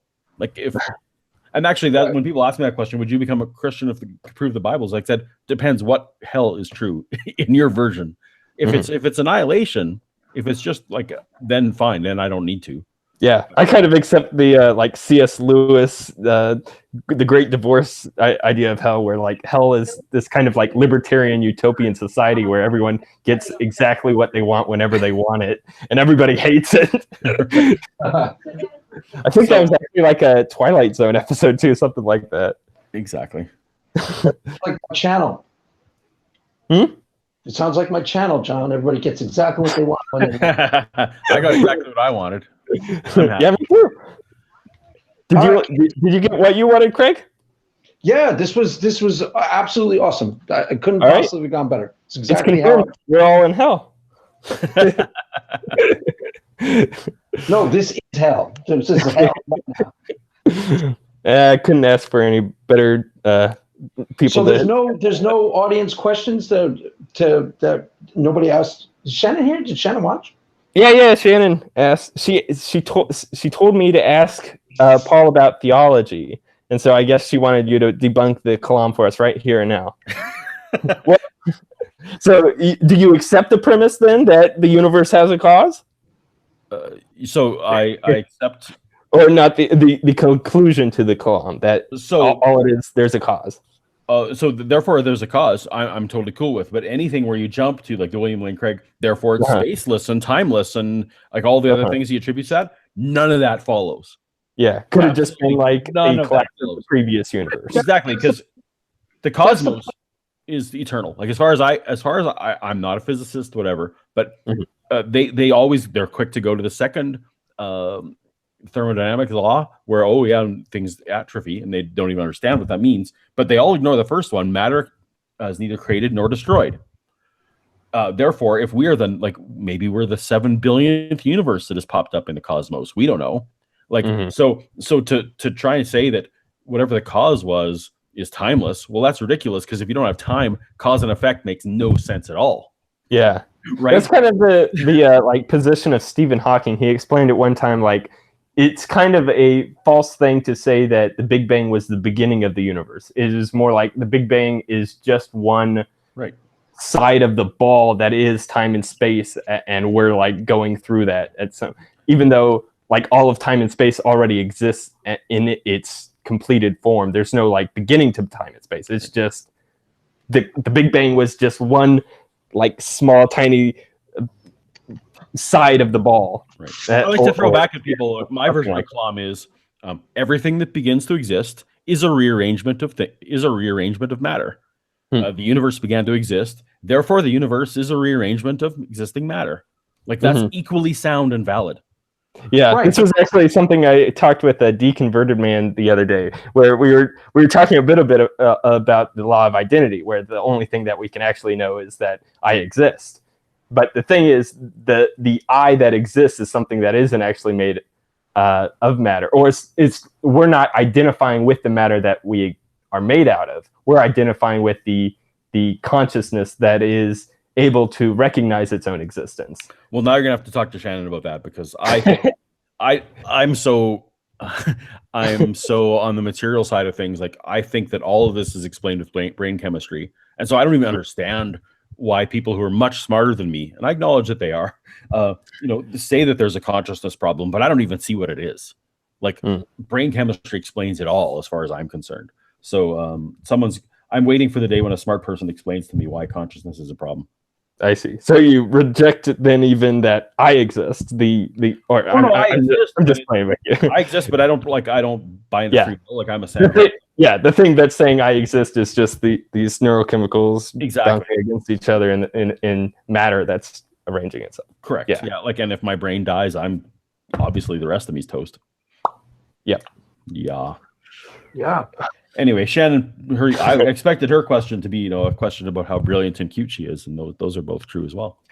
Yes, she did ask that as well. Like, how did you manage to get such a brilliant and cute girlfriend? Right place, right time. Apparently, was A lot of alcohol too. Yeah, she's like, wow, he makes these great videos, and he's such a prominent atheist. Ooh. You know, she's a more discerning person than that. So I don't know how I got so lucky, but I did. That's Cool. wonderful. Well, we gotta get Shannon back on here with the John. John wasn't here when Shannon came on the first time. So Shannon, you gotta come back on if you're still around. Well, she's probably on a live stream right now. Statistically, she's always on a live stream. So Yeah, that's true. Actually, Yeah, her and Adam are kind of going at it a little bit in the chat. It's pretty good though. why? Hi, What was Shannon. they're fighting each other, Adam and. Yeah, talking about how religions have a better volunteer rate than secular humanism. yeah, let's not start on that. We can let's Yeah. let's wrap it up. Let's close. What we're gonna do. Good idea. Yeah, before we degenerate into debates that I will win easily, hands down. Thank you very much. All right. Did you see my Jim? Jim, by the way, if you're out there, come on, do the same thing. Pine Creek, you too. Do the same thing. It's nice. This was laid back, right, Paul? There was no Absolutely. no. No, I will. If I had to do a Yelp review, I would absolutely recommend that people come. Nice. Okay, cool. Yeah. Tell Atheist. Tell that guy. I don't know him yet, so If there's any atheists who need a character reference, I'm happy to be one. You're weird, Craig, because like I was having this discussion with Shannon 3 months ago. You made me so mad. Like everything prior to 3 months ago, every time I interacted with you, because you don't fit the mold of the kind of Christian that I was. So I just didn't. I couldn't wrap my head around what you are. I would notice that. I would notice you would spaz out in live chats. You'd be going like, "Wait, no," you know. I noticed so that. I finally figured out that just I need to let go that you're not the kind of Christian that I was. That's Right. okay. And now I Now always liked you. I always liked you. You didn't fit you were the kind of person in my former life I would have rejected. But now I love you, brother. It's all good. Right. It's all good. Just let go and let God, as they say. All right. Awesome. So we are wrapping it up, kids. The greatest atheist who ever was. Standing in invitation to Jim Majors. I was in a debate with him Friday. I don't know if you saw that, Paul. I did. And we are saying goodbye for tonight, kids. This was Paulogia, the greatest atheist who ever was, telling us his story and how he became an atheist. And that is all for the broadcast. Thank you, and have a